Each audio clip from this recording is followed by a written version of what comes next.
All right, we're live. Thank you for stopping by Indie Dave Comics channel. I, of course, am your host, Indie Dave. We have with us today Von Klaus. Hey, how you doing, guys? Who is the purveyor of Monster MD and their medical care. All right, and we've got Robert Willis from Shinobi Sasquatch. Hey, how's it going? All right, we have Oddity, and I think you can hear him, but he can't hear us. So we're having a little bit of technical difficulties there. That's so odd. Yeah. Odd man out. I'm sorry. We love you, Oddity. Hopefully we can get that. We'll get that worked out. But there's still a lot to talk about. Let's go over you guys' campaigns real quick because they're freaking awesome. I just backed Monster MD just a few minutes ago. And I said I wasn't going to, not because there's anything wrong with it, but because just money-wise, there's a lot of stuff that came out this month. And I was going to be like, all right, I backed Doom Kicker. And I was like, all right, that's going to be it until Offworlder comes out. And then my summer's pretty much going to be done. But I keep going back to this Monster MD. And I keep looking at it. I'm like, man, this book is just freaking awesome looking. Yeah. Thanks so much, man. Yeah, so let me screen share real quick and we'll get on your page. Let me see. Monster MD. Boom. Thank you for backing. Let's go back to the campaign. And there it is. Oh, no, let's good Lord. Yep, sorry guys, I just doxed the hell out of myself.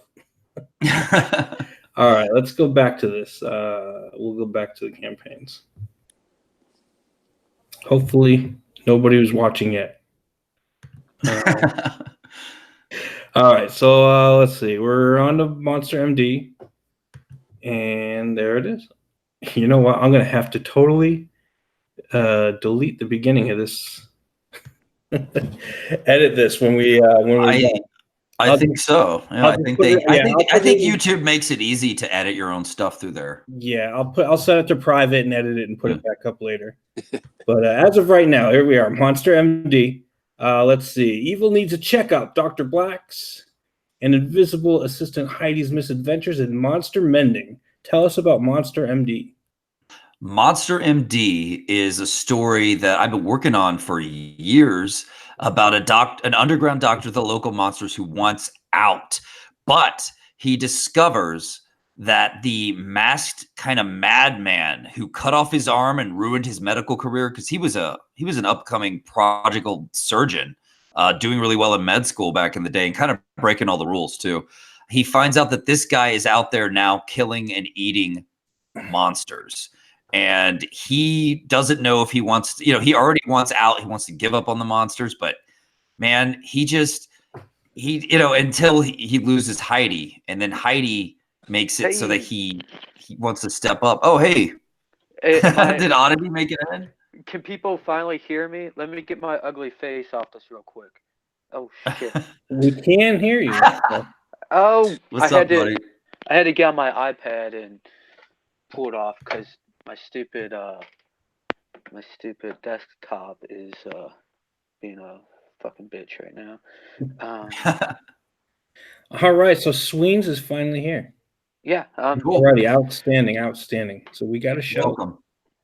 We got to show people. So as I was saying, it's a great story, a lot of heart, great characters. He and Heidi have this hilarious kind of cute sexual tension relationship. He's kind of a mad genius, but he's an outsider. He's working on monsters in secret in this awesome lab that he's built himself out of this old beat up truck or van, that type thing. And he's trying to pay them back in a way because there's a reason he's still able to be a surgeon. And that is the big zombie-like arm that's attached to his body that you see there on the cover pretty well. Mm-hmm. That's what keeps him going. It is not his arm. It is something that is on loan. So it's something you're going to learn about. And you start to learn about it having some powers along the way as well, which is kind of interesting because that's one of the things I've kind of kept under wraps for this book is that this isn't just a doctor to the local monsters. This guy starts to have some pretty cool, wild abilities as the story progresses as well. That's pretty cool. The art here is awesome. Mm. I love that cartoony style. Yeah, Marco really does that blend of cartoon meets his own, I guess, Italian slick kind of style. You know, it's so cool how it reminds me of like Pixar, and yet it reminds me of like something more serious and adult, and that's perfect for Monster MD. That I knew immediately that Marco was the man for this book because he that's what my story is. It's got kind of a funny, tongue-in-cheek Pixar thing going, very mass appeal, very broad appeal, very fun, but it also has some very serious and kind of horrific moments, and Marco does both so well. Now did he do Zombie Tramp? Is that right? Yeah, he's done Zombie Tramp and Vamp Blade for Action Lab Studios. Okay, that's cool. Yeah, I love the art for that too. A little bit racy for me. I don't think I actually have ever seen one in the wild in any of the stores, but I've always seen advertisement, and I like that style. It's funny that you say that because just today in my comic shop, for the first time, I saw Action Lab books on the shelf. So maybe they're coming up, or maybe my shop just decided to try them out. But I finally found some Action Labs, and they were not with Marco. If they were, I would have bought them. I love his work. All right. So this and of course Dave. Eric Weathers on letters because he's the over-letterer of Comicsgate. And I think he's got something going. He's threatening all the other letterers or something. But he's threatening them with talent. Yeah. He's just too good. Yep. All right. So Dave, means other people have to get better. Yeah. Hey, Dave? Yeah. Did you send Cal an invite? I didn't. I can though. Did you want him? I mean, if he wants to come on, absolutely. If you want to copy and paste it and send it to him. He just he just messaged me. I'd have to hop off though. You know what? Hold on. I can message him on my phone. All right. And send it to him. Actually, I don't know if I can or not. Oh, guys. Yeah. Monster MD just broke 10K. Outstanding. That's nice. Dude, that's so awesome. God. It's so awesome. You're gonna do great, man. Wow. Congratulations. Thank you. I mean, I'm just looking at this. This looks like an absolutely fun book. I cannot wait now to get my copy. You know, I've always been like that with stuff I've made over the years. I always am in the shadows kind of working on it, and then I just unleash it, and hopefully people dig it, you know, and Monster MD is no different, it feels like. Really happy to share this with everyone, and I just want make a great story, great characters, great art for people to enjoy. And even if you aren't into monsters, I think Monster MD has some action and some fun for you that you could appreciate. And at least that's what people have been telling me. So, you know, I wish you would have came out with your campaign first, because like looking at your campaign, it's put together really good. You know what I mean? Like I wish, not that I would have like copied you, but I would have been like, man, we gotta put some more material on here. Look at this guy. He's like, you know, his campaign. So your campaign is so awesome looking, man. That page. Oh, thanks. You got so much on there. It's beautiful. Thank you, buddy. I really have to say though, I wish I had come out first too, so you could copy me, because that's what I did. I did what something my dad told me when I was young was he said the Japanese, like, they take something like a VCR that someone else invented and then they improve on it and polish it. And I mean, that's what I did for my campaign. I looked at other campaigns. What did they do right? What did they do that I didn't like, that I think was wrong? What, you know, and I for a very long amount of time spent like adding things and designing mine, and then editing things out and making it more lean and mean and just a really efficient, good looking campaign. And part of why you like looking at it is because I really went for this whole feast for the eyes thing, because I think a good campaign makes you want to stay and keep looking, because that'll help sell you. You know, you know, you gotta. I feel like there's all this cool stuff to look at, and so your campaign itself becomes a piece of art. You know. Well, it is. That's exactly what it is. I've been sitting back in the shadows watching other people's campaigns and taking notes on what they're doing. And for me, I'm putting out as much art as I possibly can to just get more followers, get more people intrigued, but I'm not putting a whole story out there. Like I'm just letting people see it visually and understand, what they're getting into visually, and then the story will follow. And I've been taking notes on what other people have done, and really, I think the big seller is the art. Like when people see the art and it triggers that nostalgic, or it, it just grabs them in and it pulls Yeah. the viewers in. That's exactly what happened with me with Samurai Sasquatch. Like I saw that and I was like, this takes me back to seeing Todd McFarlane and Capullo and Yeah. those guys and all the guys I admired growing up.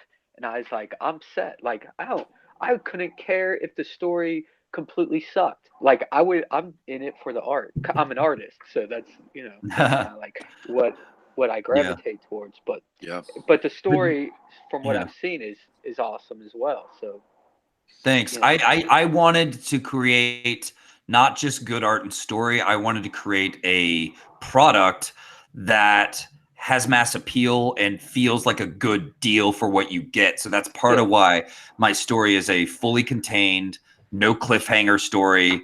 Yeah. And it's 111 color pages, so you get a lot for your $25. I just saw that today, and I couldn't believe it that you guys already had. So you've been doing this for, I'm assuming, well over a year, couple years. You've been putting this together, like. Yes, but because of weird reasons that it took this long for this iteration of Monster MD. It's It's kind of serendipitous that worked out like this, because it all came together for you guys. And yeah, it went. There's another version of Monster MD that's a different script and a different artist, and it was the more indie kind of like low key version, and it wasn't the quality or what I wanted, but I was making it to just make a comic and to learn. And I learned a lot. It was great in that regard, but that's why Monster MD is something that's been in progress for maybe since 2015. Yeah, I got you. This new one in the new script, the new artist is the final badass, bigger than life version. He is a phenomenal artist, though. It kind of reminds me of IDW's Ghostbusters. Back, I don't even know if it's still running right now, but it is. I think they put new ones out. Yeah, and it's great art. Like I love it. Like it suits together perfectly. And what you guys have is like, I mean, it's every bit as good as that, probably better from what I've seen. Like, you did it right. You got an awesome artist, and you put together a product, and that's what we're trying to do. We're trying to put together products to remember, people, when they look at your campaign, they're always looking for an excuse to not give you their money, and your campaign can make or break that. So to me, the campaign has to look as good, maybe even better than the art.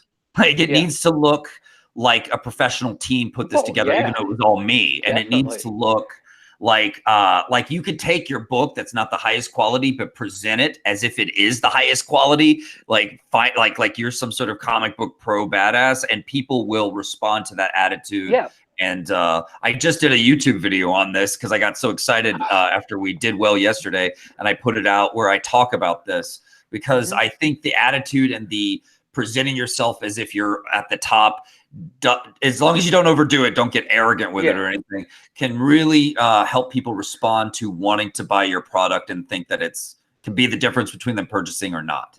Yeah. But I mean, as an artist, and then I'm sure Rob looks at it too, like it's top stuff. Like it's really, really good. And I'm not just honey dicking here and and no, Monster MD looks really, it's sharp, man. It's very clean, it's sharp, it's colored beautifully, the art's nice, the expressionism's beautiful in it. The story, from what I can tell, is good. I mean, you can't think about comics, you don't know the story until you get the book. The art's what sells it in the beginning, It is. But from what I've read, the little pages you've posted, it looks like it's got some good little bit of humor to it, and some action and everything. The writing seemed to be really good. So yeah, man, I think you've got yourself something really nice there. Your campaign's gonna do great, man. You should. Yeah. No, If you're gonna be fine. Like you will be fine. I said the Like, same thing. I said the same thing to Cal on direct messages, dude. Like he said something about being nervous about you guys launching, and he was kind of nervous about maybe not making, getting funded and stuff. And I was like, why are you nervous? I'm like, dude, you've got oh an yeah, no, we awesome, were. you've got an awesome artist, you've got yeah. an awesome Yeah, story, but you and gotta look at it like this, man. Like some people, I mean, the art's good, but nobody. I mean, both of us had very. I mean, I think we all have pretty small followings. I've got a Yeah. little bit yeah, bigger now. I'm yeah, coming up like on 2,500, but I'm not even into 3,000 followers yet. yeah, Cal uh-huh, either. He's a little lower than me. Our we weren't doing nothing until this project. I was drawing and yeah, posting art. This is like a this was a first time go at it here, and like yeah, I think I think it's man, I don't know how eager you are to get your campaign going, but learning I like the way your campaign's put together. The Monster MD is great, and it's got a lot. You know, people know what they're getting when they look at it. You know what I mean? Yeah, but you know what? mhm, It took 90 minutes to get to the goal. So, I mean, it's slacking. Yep. yeah, yeah, Yep. right. Just yeah, right. needs more No, boobs. Shoot, Needs more boobs. but The it invisible should. boobs didn't win him over. I have a question since I'm real new at this, and I don't know if anybody is experienced at this, but like or how experienced why do these campaigns, especially these bigger campaigns that are going to do good? This is a question of mine because it seems like it's almost misleading to creators coming in to do their independent yeah, projects. Uh, why why set the funding goal so unrealistically low? From what I yeah. understand, I it's the algorithm. If you get funded early, Yeah, then you get put on the it front pumps you page. up. Basically, it says, "Oh, look, this That guy's trending because you funded so fast," and Yeah. then right. it makes you that more makes a lot of popular. sense. And then once you're on the front page, then more people see your stuff. That's Yeah. Yeah. And Dude, kind of risky to me. That's, I mean, it to a I is. point. mean, what It if is. And what if just out of it, like, I mean, I get it, but it's kind of like it's kind of like false advertisement in a sense to me a little bit. I mean, yeah, I'm kind of one because you got guys that they're pros and they're saying they're saying their funding goal is like 1,000, 2,000, 3,000. I think that's what What Mike Miller did. what if, I mean, literally, what if 40 people decided to back the book and drop off at 1,000, and then they would be obligated, to produce this well, book for $1,000. You know what I yeah. mean? Like, Yeah. Well, would I those think a lot of people people get their don't book? care. They're more set on if they like it or not. Like, Yeah. you know, I mean, um, I know it's yeah, kind of like misleading. I thought it was I at I least. It's get it. it's the kind of thing I think really works best for the big guys that they Yeah. know they're going to sell, Yeah. 3,000 books or whatever. So you're saying I I shouldn't put it at like $100? Yeah, I don't think if it's your first one and you're still building a following, that's probably not a good idea. Yeah. No, see, right now I only have like maybe 700 or so followers. I'm not going to launch my campaign until it's gotten more speed and stuff. Like I'm doing the drawing, the coloring, I'm doing the lettering, all that stuff.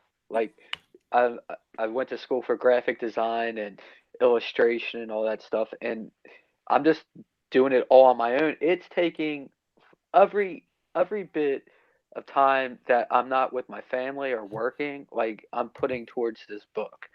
And like that's a huge investment. So like if I fail at this, like it's I mean, it'd be devastating, but at the same time, it's like, well, then I know, I need to work harder, whatever. I don't know. It would really suck. So like maybe I shouldn't set my my goal that high because I don't have to pay anyone. Like, well, yeah, there was a problem with books setting their goals too high. We're talking like very indie books, you know, done by friends of mine, people I really dig, who would do like a 10K goal or 15,000, and that's realistic for a better book that's going to have a lot of followers. But for those lower class indie ones, like do like 5 or 3. Yeah. Do like and then if you are super successful, it's kind of cool because people see this book blowing up in a way. Because you were able to meet your goal. They see your book blowing up, and then the popularity happens. Hey, Cal. Exactly. Hey, what's up? What's up, What's good, man? Hey. All right, we got the whole Sasquatch team. Or the 2 green ones. No, we're missing Halvesies. No, hey, congratulations, Cal, on everything, dude. That's really awesome to see. And at you too, Vaughn. Like, dude, it's great to see you guys succeeding and, you know, putting a book out there that people dig. And I mean, you guys deserve it for real, because thank you. You know, you guys put the work in, and you know, you got great artists and everything, and you deserve it. You know. Right. While we're talking about it, hold on. I'm going to do a screen share, and we're going to look at Shinobi Sasquatch. Hell yeah! There it is, right there. Can y'all see it? Oh yeah. Beautiful. Let me make sure I've got myself selected. There we go. Try not to dox myself again. I've done that. Yeah, you missed it, Cal. I was there when you did that. I had my name up and everything. But all right, so yeah, we got Shinobi Sasquatch, and that is, I think Brian Shearer, Thunder Punch guy, was just talking about making this first page. I see you guys don't have a video, and what he was talking about was that nobody, especially for comic book stuff, nobody cares about the video. Almost nobody watches it. Yeah. We had a video. Yeah, I'll tell you what. I took it down because I was watching Crowdfunding Comics with Billy Tucci last week, and they pulled up the campaign. They were looking at it, and they were kind of oohing and ahhing over all the art. And then when they watched the whole video on the stream, yeah, I was like, "Good Lord, this is long." Yeah, and they afterwards they were like, "Man, the art's awesome, the concept's awesome, but the video is way too long." How long was it, Cal? It was, I think it's about 2.5. Oh, was it 4? I thought it was only 2.5 minutes. I thought it was like 4 minutes. So all I did was I followed Indiegogo. Indiegogo said, do this amount, like they gave a range. And so I'm like, okay, well, I'll get right in the middle. So I did like right in the middle of what they said. But apparently for the comic book crowd, it's the attention deficit. You know, it's like, no. I need like 30 seconds of video. That's all I really need. Of like in your face action. Yeah. I definitely agree. You got to make something really, really pithy and just like it hits you, because people just view things on the internet in a very gleaming way. They're like viewing things so that they can just move on to other things. Yeah, right. So you have to keep that in mind when you create stuff. Unfortunately, my video came out to about 2.5 minutes, but I hope that I crafted it in a way that makes people want to watch, you know, and actually enjoy it, because it shows a lot of art, has some cool music, and, you know, kind of guides you through what I'm doing here.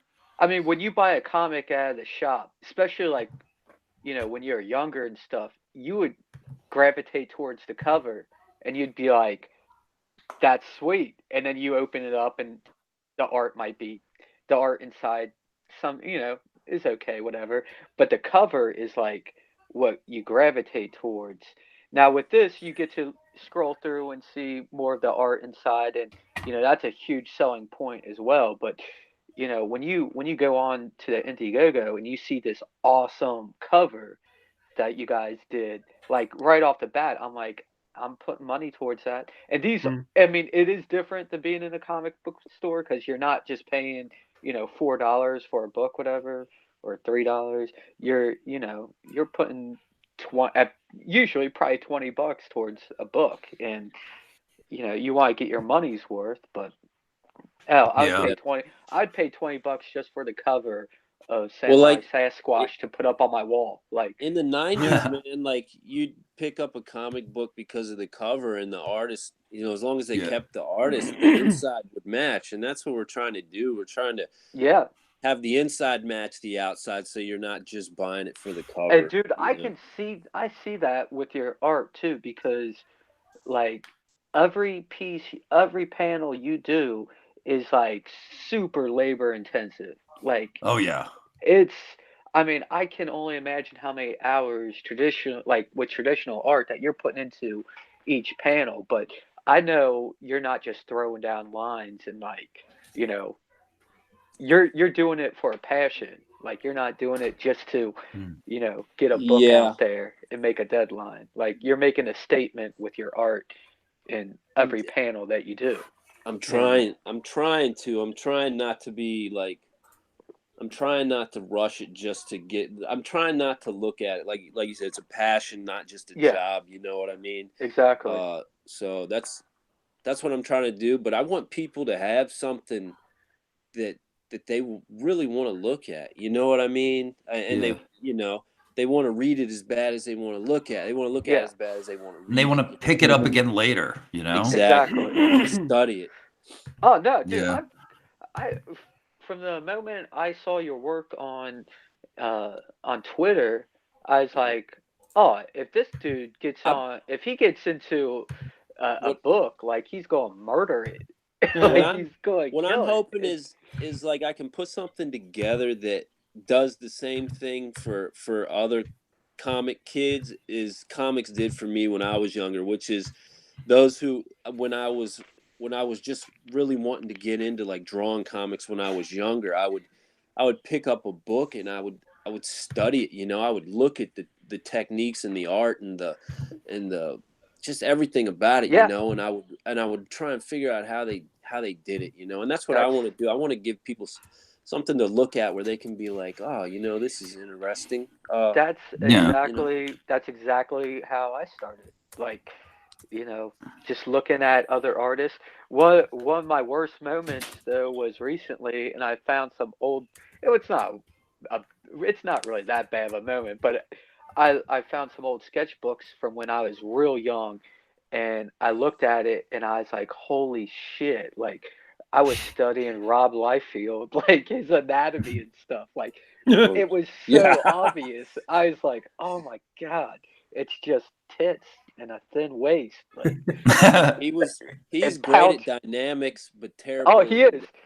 I mean, it was action. It was a lot of action, like in his books and stuff. And when as I was a kid, I mean, but that's all I needed to be happy as a kid. Like, the talks that my friends and I had about comics weren't as in depth. They were just like, remember that time Wolverine almost killed that dude in the X-Men? It was awesome. It was so badass. It was all about badassery. And that's part of why I think Shinobi Sasquatch is so cool, because it just screams like pure badassery with every panel, you know? And I think we need more of that in comics now. It used to be the norm, and now it's the exception. It's interesting. Hey, I'm going to interrupt you real quick, just to acknowledge the chat. We got Scotty Richard Studios says Monster MD looks pro. It is true. Is it true Doom Kicker is charging $15 for shipping? It is.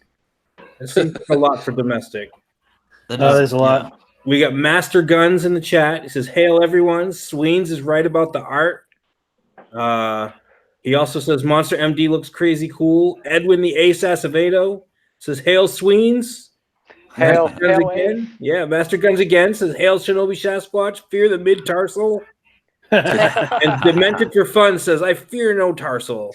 So thank you guys for showing up. We're hopefully, I mean, it's cool. I haven't had to hardly say a word.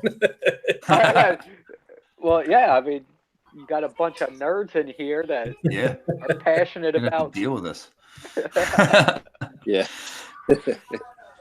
No, but it's really cool to see the juxtaposition of Samurai Sasquatch and then Monster MD, because they're two different styles, but they're both so successful in what they're doing, and it makes complete sense. I'm interested to see how you guys collaborate, and are you guys still planning on doing that, the collaboration? I think we are. We're definitely gunning to make it happen, and if it doesn't happen now, I'm just saying maybe later. Yeah. I think that's where we're all at on that. I'm thinking, guys, it fits so well together. Yeah. Well, yeah. If you guys, and as somebody who's thinking about backing, who's only backed maybe one, just thinking about having both of these stories together, and it's a reason to back the other one. If nothing else, it's and tell. I mean, it's. I think it's getting guys together and putting two books together. Also, kind of combining campaigns. It only helps each other. Yeah. If you guys ever want a frog to pop up somewhere in there, I can hook you guys up. Yeah. Yeah. We had a guy on Twitter, I think yesterday. He's like, I didn't know anything about you guys before today, and I found Monster MD and Shinobi Sasquatch on Indiegogo, and now I need this crossover to happen.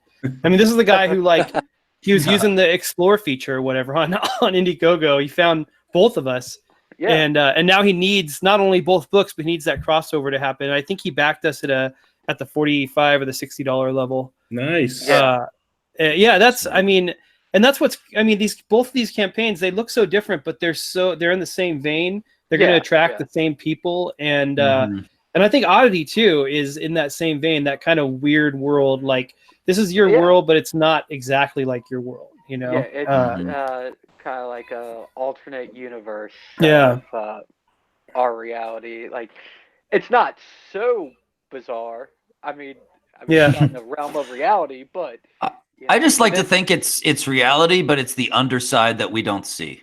Because nobody's ever getting a good shot of Bigfoot. It's always just some big blurry mess on a piece of film, and then Monster MD, he's hidden out away from everyone with his medical truck doing the underground doctor thing, so nobody sees what's going on. So I like to think of it as the dark outskirts of our reality.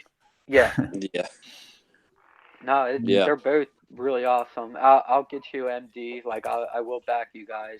You got me in between paychecks, and I gotta pay for health insurance and shit first. But of course. I'll be back. But did you need any other tips when it comes to crafting a book or campaign stuff? I mean, I'm not pretending to be an expert here. I'm just trying to help in whatever I've learned so far. This is my first campaign, so I just worry about the logistics of it, with shipping and all that. Do you have all your tiers and everything planned out? I'm planning my tiers and stuff. But like I said, I've been sitting back watching other people and watching the people that succeed, and I'm taking notes on that. And at the moment, I do everything digitally now. Take notes time. on the ones that fail too. Yeah. Oh, well, yeah. There's definitely is. But there's some that I saw. I mean, I won't call anyone out or anything, but I saw some that succeeded, and I'm like, I don't know how. Yeah. A lot of ants. I don't know. A lot of grandmas. And, some of the top guys in this community put stuff out that I don't think touches either your guys' campaign. Honestly, I don't think they're as good.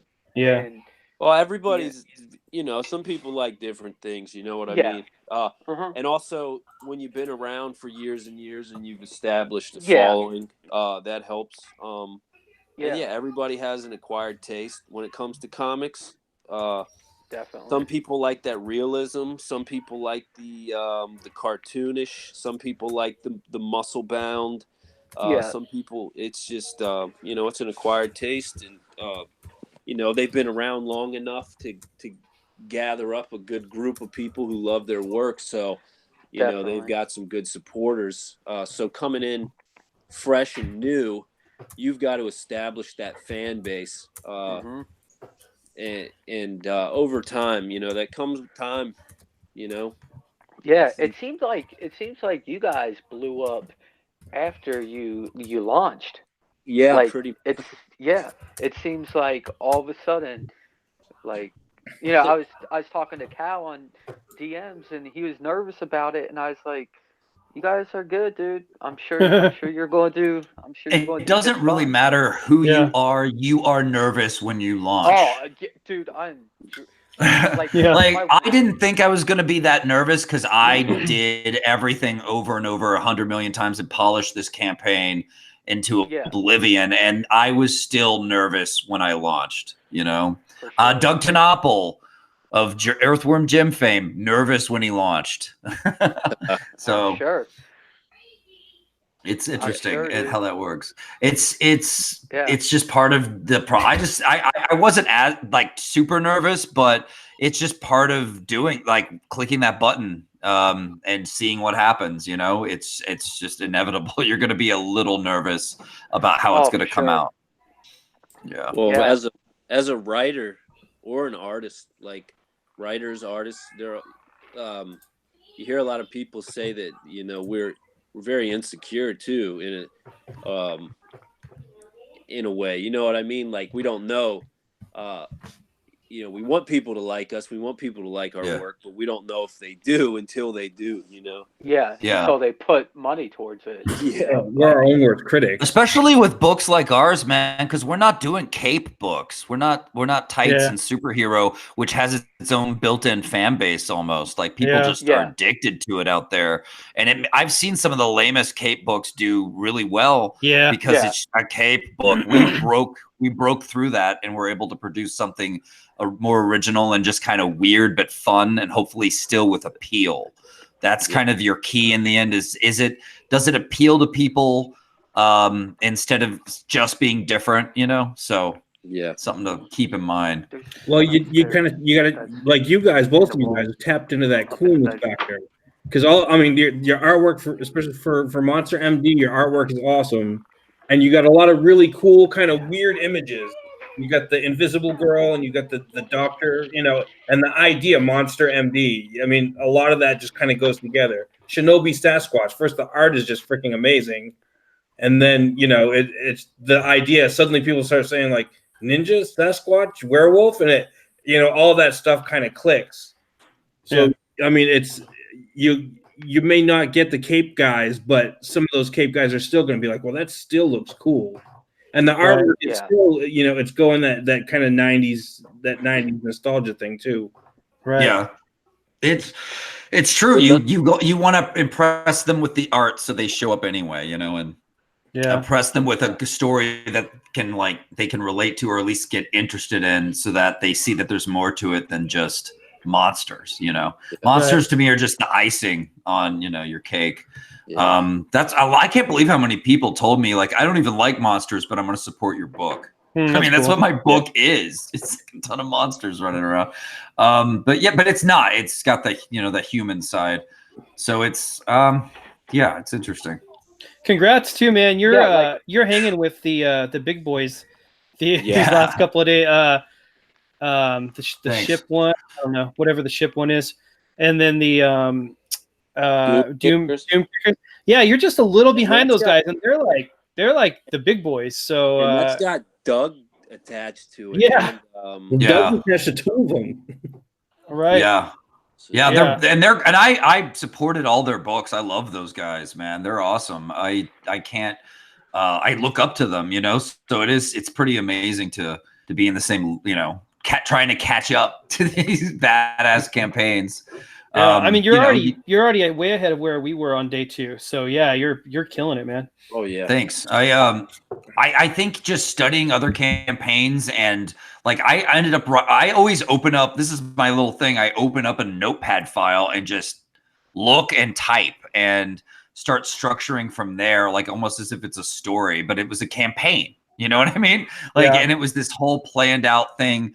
And then I started making graphics and then going, and, you know, are there too many tiers? Should I cut a few? Yes, I'm going to cut it. You know what I mean? So it was a big refining process, just like you would do anything. And for me, people love the art. That's what really makes you open up a book or buy a book in the end. So make sure the art is good and that it's like all over your campaign, like a feast for the eyes is what I'm calling it. I have a question for you. Now, did you save up some money prior? You know, were you putting money aside to pay your colorist and your artist Yeah. and everything? Yes, So all I've been that kind of- paying them. Okay. So that I did not do the route of I'll pay you after we fund it thing. Yeah. I pay as I go, as I create. So really my campaign became about the publishing. Right. The printing. Right. Yeah. That's really a lot of people kind of miss that point on the crowdfunding, is not just getting your artist and everybody paid and printed, it's distribution, it's getting all the eyes on, because probably these smaller books, none of these books are going to make it to Diamond probably, but Yeah. getting your book sold, not just made, but getting your book sold, that's what the crowdfunding is about. Because if your book doesn't sell, then you can't make any more books. Right. Yep. Yeah. And then getting them into the hands of as many people as you can, it's almost like it's a big advertisement to get your books into the hands of people that want to read comic books. Yeah. Oh, Yeah, man. definitely. They're looking for those new, fresh things, and I just think it's awesome that we're getting to offer them that. Just recently, someone said to me, I feel like comic books are beginning to change in this good way with like the new artists, the new storytellers. And he said, you're part of that. And I was like, damn, that is like the best compliment like I could have, that I get to be part of what I grew up reading about. Like I'd always read about punk bands and punk music, or just artists who defied what was going on and ended up setting the new standard, like David Bowie or somebody. And like to be part of that now is amazing. Yeah. And you know what, Vaughn? I have to say that hopefully Rob Liefeld and Todd McFarlane never listen to this, but I've been reading through the early Image stuff, and the storytelling wasn't there like as much as the art. It was the art that really drew everyone into those early Image books. Right. For the most part. I mean, when you get over to some of the titles had like really legit writers on them, but it was mostly like all the best artists, doing their own thing, kind of running amok. But when I'm reading through the early Spawn issues now, and I still freaking love it, but the storytelling is all over the place. Like Todd was he was like, now I'm sure he's a better storyteller now, but he was just kind of coming into his storytelling, at that point. And, cause he'd just been drawing for other people up till then. So, I think where the writing, we've got great art, but we've got really good writing on our books too. And I think that's going to pay in huge dividends once people get our books and they read them and they go, oh, the story actually is good. It's coherent. It's got a nice payoff.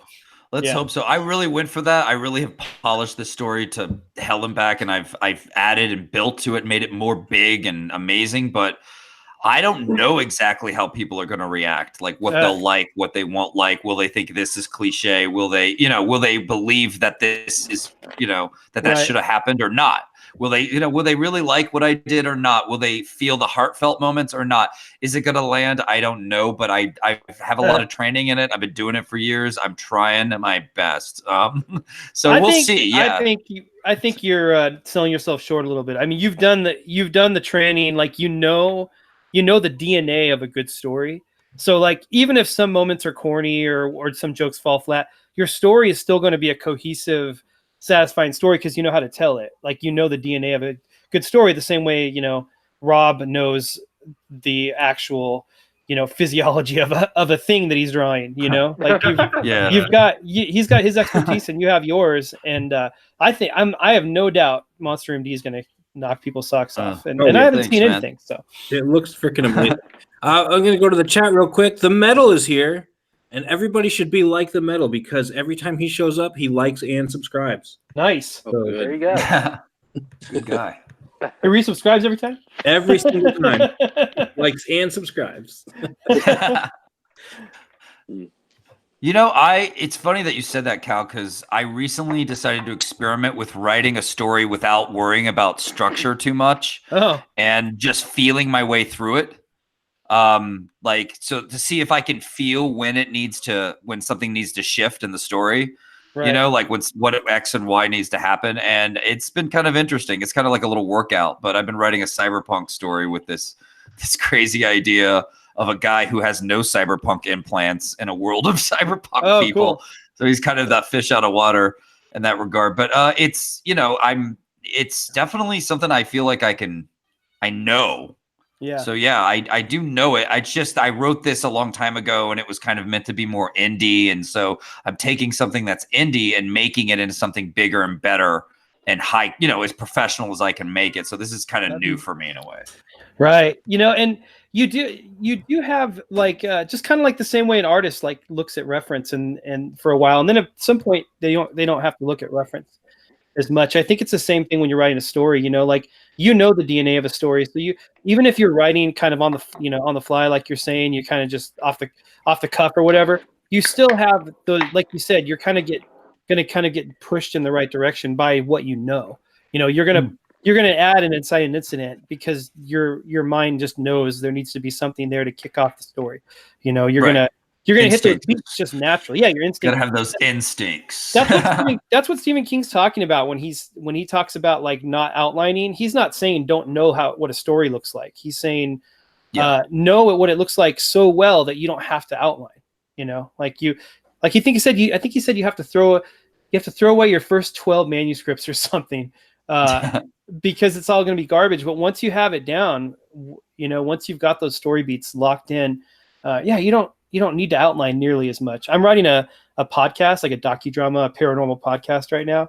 That's how I'm doing that. And it's been really fun doing the same thing you're doing right now. Just kind of like following the story where it goes. But I'm at the point where when I'm starting to write a story, I have to know what the end is. Yeah. Otherwise I'll just ramble and ramble and ramble. Right. And not figure it out. Well, it's interesting. Some people love to know the ending. ending from the start. They want to know the ending because they want to know where it's going, but I don't think you have to. I think a better ending will present itself as you write because you'll develop characters and stuff, and then you'll be able to realize what the best ending would be like a little bit later into crafting it. Because, this ending, he needs to die. Or this ending, he needs to, almost lose the one he loves. Like that. It can change depending on what happens all before it. Yeah, everybody does things differently. Like for me, I do that just because to get it in my head, I'll have the story down. I can change the story, but then it's like, all right, if I know where it's going, then I can say, okay, this needs to happen, and this needs to happen to get to that point. Like, because for me, and everybody's different. For me, I have to know where it ends. Otherwise, it'll just keep going. And then I'll just kind of, wander off with it and be like, I'll lose interest. All right. Yeah. It's a good guide. It could be a good guide for sure. I mean, in the end, it's interesting because you can kind of feel out what the end will be based on your main character's flaws, based on what they need to overcome as a person, not just what they have to overcome physically in the story, Scotty Richards says, I look to the first Star Wars trilogy. It's a great story structure. Yeah. Classic 3-act hero's journey. Yeah. You learn that and like don't just learn it, but like know it inside and out to where it becomes instinct, and you'll be fine. Yeah. You'll have the ingredients for how to entertain the hell out of people. Right. Forever. Good stuff. That's one of the ones we had to study in film school is Star Wars 3-act structure and the hero's journey. It's interesting because you could write a hero's journey without him having a sword or a cave and just do it in metaphorical ways and still have the same impact on people if you do it right. You can look at any of the really, really good movies that that have that. And like I said, it could be almost anything. Well, it pretty much is everything. The guy that did Community? He wrote out like his own version of the hero's arc, and a lot of people reference that one specifically because it's the same, but it's a little more detailed the way he does it. Is that Dan Harmon? Dan Harmon. Yeah. I loved Community. Holy crap! Yeah, but he does. He did his own. A lot of people have like brought it up to me. They're like, "Oh yeah, you got to check out Harmon's three act." I'll have to look that up. Hero story, yeah. And it's Joseph Campbell. Joseph Campbell has his. I don't know if it's a docu-series or what, but something on Netflix all about, and each episode is him explaining storytelling and what makes it resonate with us, you know. And that was pretty badass. I recommend people check that out. What's it called? I forgot what they called it. Let's see, I'll look him up. So Netflix, you said? Yeah. Netflix's Myths and Monsters, Joseph Campbell and the Hero's Journey. The Metal says, I don't have to know anything. Stories just kind of present themselves to me, and I'm just recording them. So referring to beginning, end, and all that. Yeah, like I said, everybody thinks differently. For me, I have to kind of have that solid structure. But for other people, I mean, it can just flow out of them. It can, but it still ends up being the structure.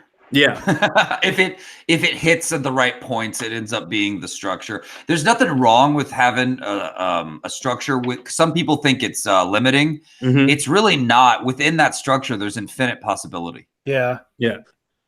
Yeah. People are whenever I talk to people about the structure, Vaughn, they're always shocked to hear that almost every single hit, like blockbuster movie you've seen has the same back end. It's got the same skeleton, and you almost have to go through the beats and prove to them, look, here's where the inciting incident happens. Here's where it turns to act 2. You know, like, and then it's like the light comes on, and they're like, oh, it's like peeking behind the curtain in Wizard of Oz. You know, it kind of ruins the magic a little bit. Yeah, I had a girlfriend where I would pause it at 15 minutes in on the movie, and it'd be like, see. Inciting incident every time, baby, and like, so I was teaching her that. Yeah, it's interesting. It's kind of is like, there any method? Is there a method to like doing like writing books like the A-Team used to be, like just every episode's just something different. Like there's just they got a team and they might get into their backstory a little bit, but basically like every episode's just them fighting some new bad guy or like you watch the show like the A-Team or like Airwolf or any of those shows, and all of them are exactly the same until they'll do. I mean, it always starts off with the whoever the victim is being victimized by the bad guy of the show. Then we go to the A-Team. The A-Team takes the job. They always will attack the bad guy and say, hey, stop doing the bad thing. Yeah. And then the bad guy turns on him and catches them and puts them in a warehouse full of tools so they can build a tank. Yes. and then they come out of that. And then the army shows up and they have to run away. Yeah. Every single plan episode comes together. If somebody ever asks you, because people have asked me that, well, what do you mean by beats? I'm like, watch 2 or 3 episodes of the A-Team, and there's where you see what beats are, because the stories are all the same. Every once in a while, they'll veer a little bit and be like, oh, we're going to do a show about Murdoch, or this show's about BA going home, or that kind of stuff.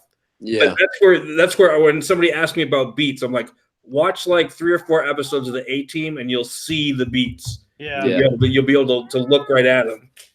Yeah, the formula's there, man. It's the same thing with horror. Like every horror movie, it starts off with a quick scare, and and then it kind of leads you into the story, and then you get presented with the creature or whatever the issue is. But it's always the same in the very beginning. There's always that initial, just kind something of to draw you in. Yeah. The cool thing about horror movies is that they end up becoming character studies. The good ones are all about a character. Yeah, that's true. Hey, Vaughn, did you in studying screenwriting, did they teach you what is it called? MITH, the Monster in the House thing, or is that kind of a newer? Have you heard of that? Refresh me on that. So that's the idea that, like, because a lot of horror movies follow this same like kind of 3-element pattern where you have a sin, a monster, and a house. So you've got, and the house doesn't necessarily have to be a house. Like in Jaws, it's the beach, you know. And but there's always like almost always there's like a sin. There's something that people do. It's like it's their crap. What's that fancy word for pride? Anyway, but it's their kind of Hubris. You're gonna hubris. say hubris. Yeah, hubris. It's their kind of. It's the thing that actually kind of like catalyzes the whole monster thing. Like so with Friday the 13th, it's the negligent teenagers, you know, the camp counselors, and the house is just the camp, and then the monster obviously is his mom, and then Jason in the later movies. But yeah, I found that on a blog somewhere a few years ago. I'm like, holy crap, you should never have writer's block trying to write horror if you follow this pattern. You can just pick any scary thing or any non-scary thing for the monster. You could, you know, pick a place, you know, pick a city or a boat or a spaceship. Like Event Horizon is great because the monster and the house are the same thing. And the hubris obviously is you know, man trying to transcend what they're supposed to be capable of. But yeah, anyway, for that there you go for the listeners out there trying to find an easy way to write a horror story. Yeah. Definitely. That's cool. The sin in the 80s and in this late 70s and stuff was always horny teenagers. Yeah. It didn't matter what the movie was. Yeah. It was literal sin. Yeah. It was always horny teenagers, like whether it was Michael Myers, Freddy Krueger, Jason, Leatherface, it was always horny teenagers. Yeah. Yeah. What I mean, think about the times. Like we were Republican. Times we were in. We were coming out of the sexual revolution, man. Yeah. You know. Yeah, well, no, it does make sense that nowadays it would be, I don't know, the more conservative person. I don't know. Well, now it's like somebody hiding something they did, or you know, like, or some town secret or something like that. Yeah. It's gotten a little more deep, which is good. But I still like the old horror movies better. Oh yeah. Yeah, me too. They were more honest. They didn't try to pretend there was this huge depth. They just had fun with it and rolled. Yeah. 80s horror is my favorite stuff. Like that's nice. Creative special effects too. Yeah, practical effects, you know, and just over the top violence, and it was great. Yeah, bunch of coked up people making movies. Nobody used to ask like how Jason got around or anything, right? Like now later on, like because movies changed, like they did like that last movie where like they actually showed he had like tunnels under the camp. That's how he got around with bells, and he always knew where everybody was. Like it was Disneyland or something. Yeah, that's too much. Yeah, it got crazy. Do you know why that happened? Because the new as an audience, we demand way too many explanations for things, and we have more. I think we're more scientifically inclined, which is good, but it has its, you know, everything's a double-edged sword, and so we want these CSI explanations for, well, how does he, you know, instead of him just being the classic boogeyman, you know, which is scarier, quite frankly. Yeah, I was just going to chalk that up to the CSI effect. And dude, cell phones have like ruined movies. Yeah, absolutely. You have to write around them, and you know, I don't mind doing that. I would prefer to do that. Just a quick, no bars. And then them setting down their phone, throwing their phone in a pocket is fine by me. Like, just kill those cell phones. I'm like, yeah, they pretty much ruined everything. They ruined. Yeah, Rob Zombie would always say. He said he placed his movies back in like the late '70s because it was such a perfect time where people could still relate with the characters and the setting. Yeah, but you know, they didn't have all the technology. And not even just with horrors either. I was watching what do they call it? Where they you know, they do like they interview the actors for that new Quentin Tarantino movie coming out, Once Upon a Time in Hollywood, which is supposed to be amazing, from what I've heard. And that's what they were asking Tarantino what kind of like favorite time period movie for him to make, and he was just like any time period before cell phones. Yeah. Yeah. Hell yeah. Definitely. I mean, I don't know. What else? I like my whole book is basically just a throwback to 80s over the top horror, just almost like Toxic Avenger vibe, like just ridiculous, gore, and that stuff's all yet to be released, like with my art and stuff. But I Hey, don't want to. since we got a little bit of an audience, Sweens, why don't you tell us about your book? Yeah. About Oddity? Yeah, Please. About that book. that's the one. That's the one. Okay, so I started this book back actually in high school, which would have been like in 2000.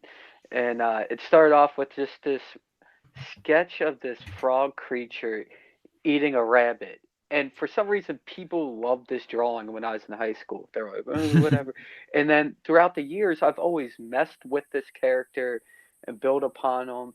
And then once my son was born, my son came out. He looked like a little drunk Irishman as soon as he came out of the womb, dude. Like he's just covered in pussy guts, and he's got this fucking that's a word, right? Like It is now. and he's got this orange tuft of hair that was shooting out the front. And my wife and I just looked at him and we're like, what the hell is this? Like, and that's where I got the hair that comes out from the hood, whatever. And so like I started building this story back in 2015.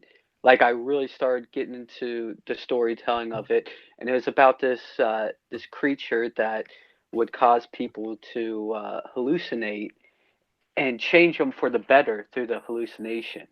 So he secretes this stuff, and he would spit it at them, or he would hit them with his tongue, and it caused them to hallucinate and see their wrongdoings, and hopefully change them. It's basically like a hallucinogenic trip, and Right. I did some of that stuff when I was younger, and he's an image of basically my life growing up. Like he's into skateboarding and punk rock, and just he's just like the epitome of the rebellious teenager. But like with this character now, I've developed it to the point where now he's got this moral dilemma where he doesn't want, or the swamp doesn't want more people coming in, and the swamp is a character in its own, and people get gravitated towards it, and he's basically the protector of this swamp to keep people out and stuff. Well, people start getting into it, and they start realizing the truth and the power of this swamp, and that's where the whole story kind of takes off. And then Nice. the first This book like is a- basic. This is Go like a on. mystical swamp. Yeah. This is Okay. the swamp is a character in its own, and Ah, people go into it, and there's lore behind it where people think it was like the government was doing testing and all this stuff, and uh, once they get into it, he's basically trying to keep them away from it. And as the story goes on, the first book is the first book that I'm doing is just describing this reality that he's set in, and it's just giving you an idea of what it is. The second book will be basically the whole origin of how it came to be, and then the third book will be like the finale of it all. And so it's a three-piece story, and I'm just doing the first set as my initial book, and I'm probably going to do 32 pages, even though everyone's like, you need 50 and all that. Like I get it, but on my own team, so I don't have to pay other people, and Yeah. that's basically how I'm laying it out. And Right. then if that takes off, and if people are interested in it, then they'll get the origin. And then after the origin, then we'll go into, the final act, for book 3. So I plan on having each book to be about 30, 35 pages.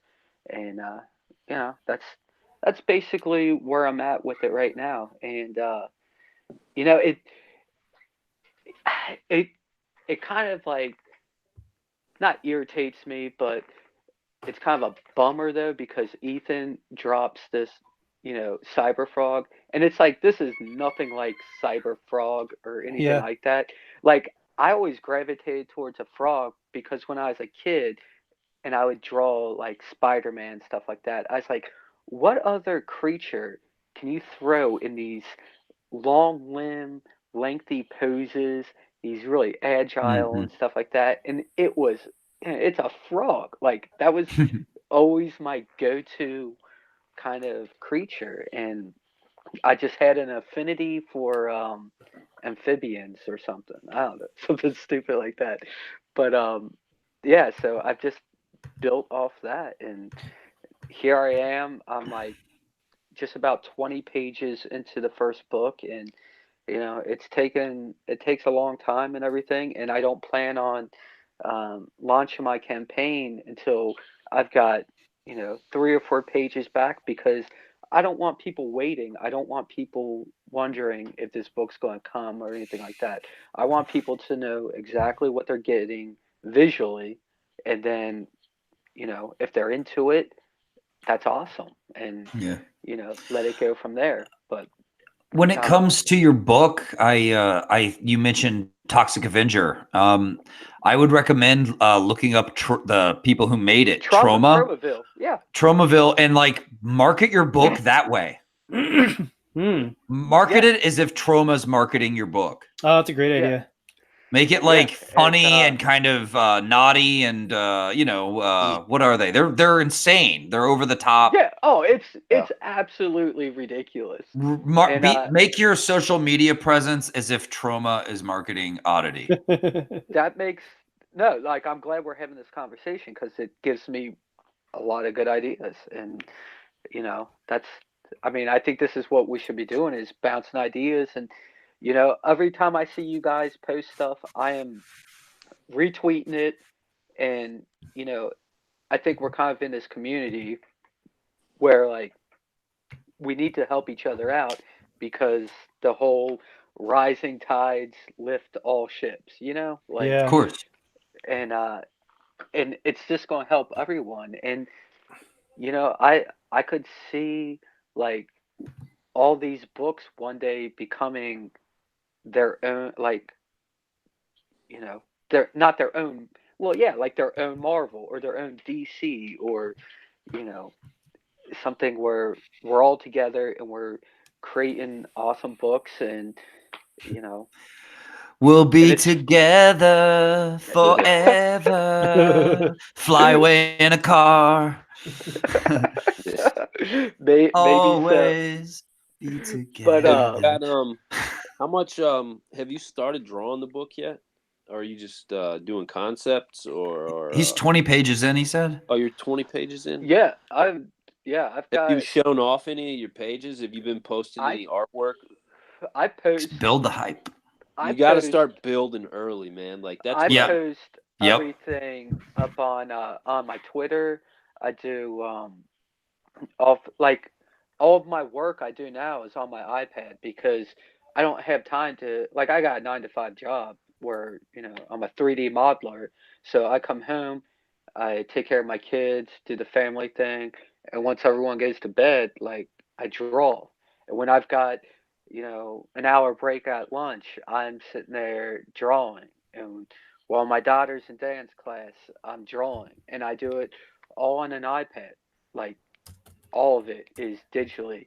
And so one of my perks, what I was thinking about was having a perk where you can basically get my whole time lapse of from the very initial sketch, the first line that I draw, until the final drawing, and you get to see all of it in real time. Basically, you can see every mistake, every you know everything, every delete that I do, and that's something that you know especially people that are trying to progress or whatever, they can look at that and be like, oh, that's what he did.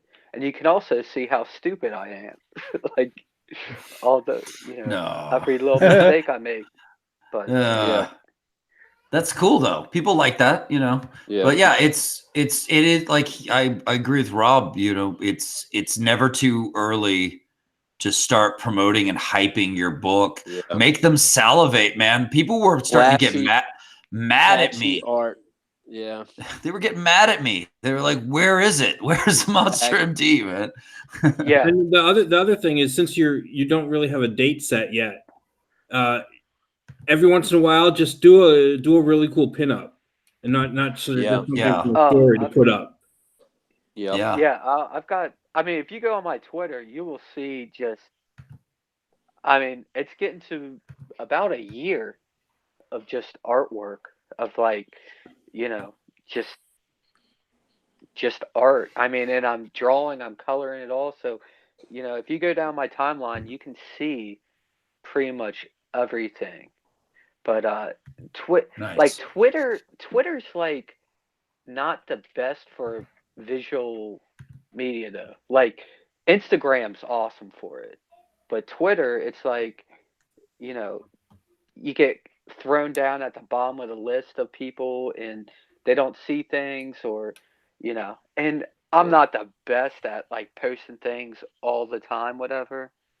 So that's something I I had definitely more go on. luck with Twitter than Instagram, but I think it's because you don't have to accept your followers. You know what I mean? Like you don't Yeah, have to keep accepting who's following you, and they don't. yeah, You can follow people and they follow you back, and it's just like your following can grow quicker. I feel like, yeah.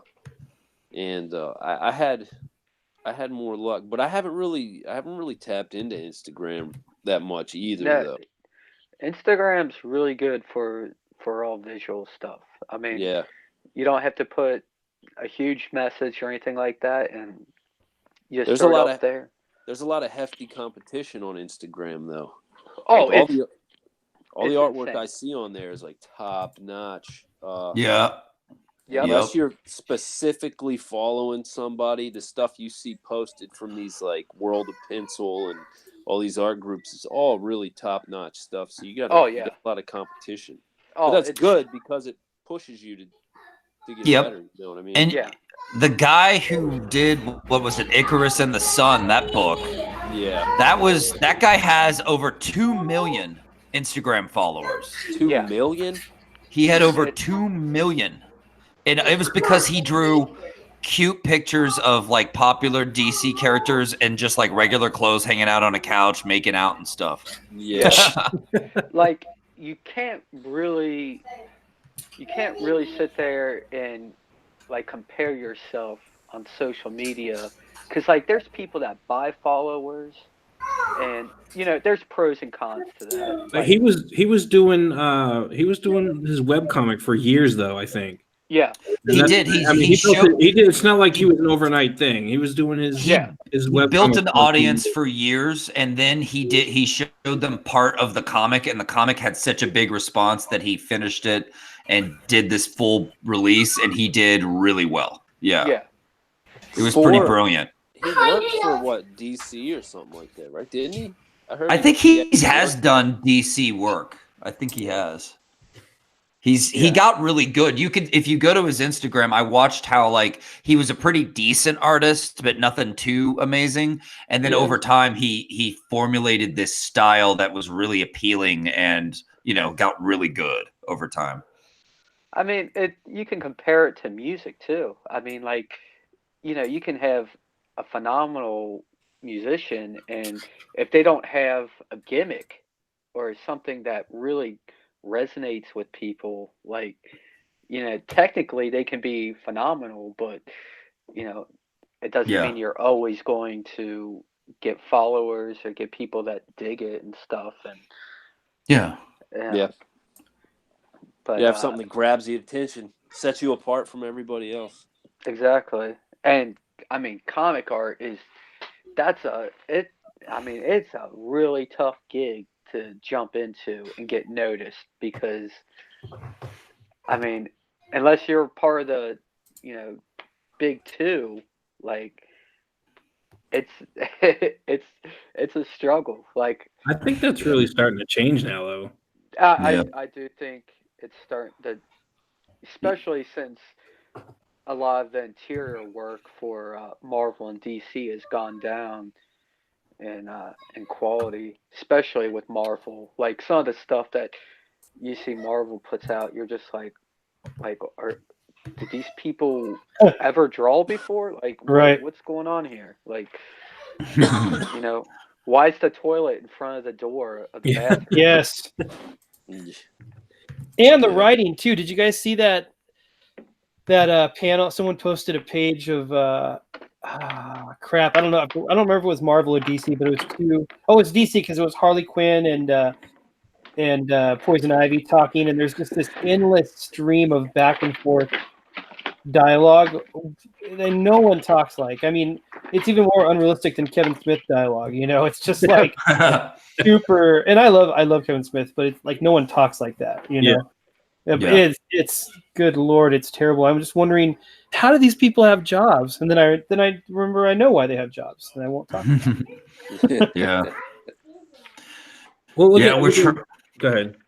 We're just trying out a different era of hiring people for, politicized traits over skill. And I guess we have the power and the money to do it, but it's not turning out very good art, And I think it's unfortunately also, we're hiring activist people, and it's turning a lot of our art into crap. I mean, essentially they think it's a virtue and preach that it's a virtue to politicize our art, and they do not seem to get it whenever we show them time and time again. It's hurting sales, it's hurting fans, it's not good, and they just don't care, because in their mind, the world's going to be a better place someday once everyone believes the exact same way we do, and believes in all the same politics we believe.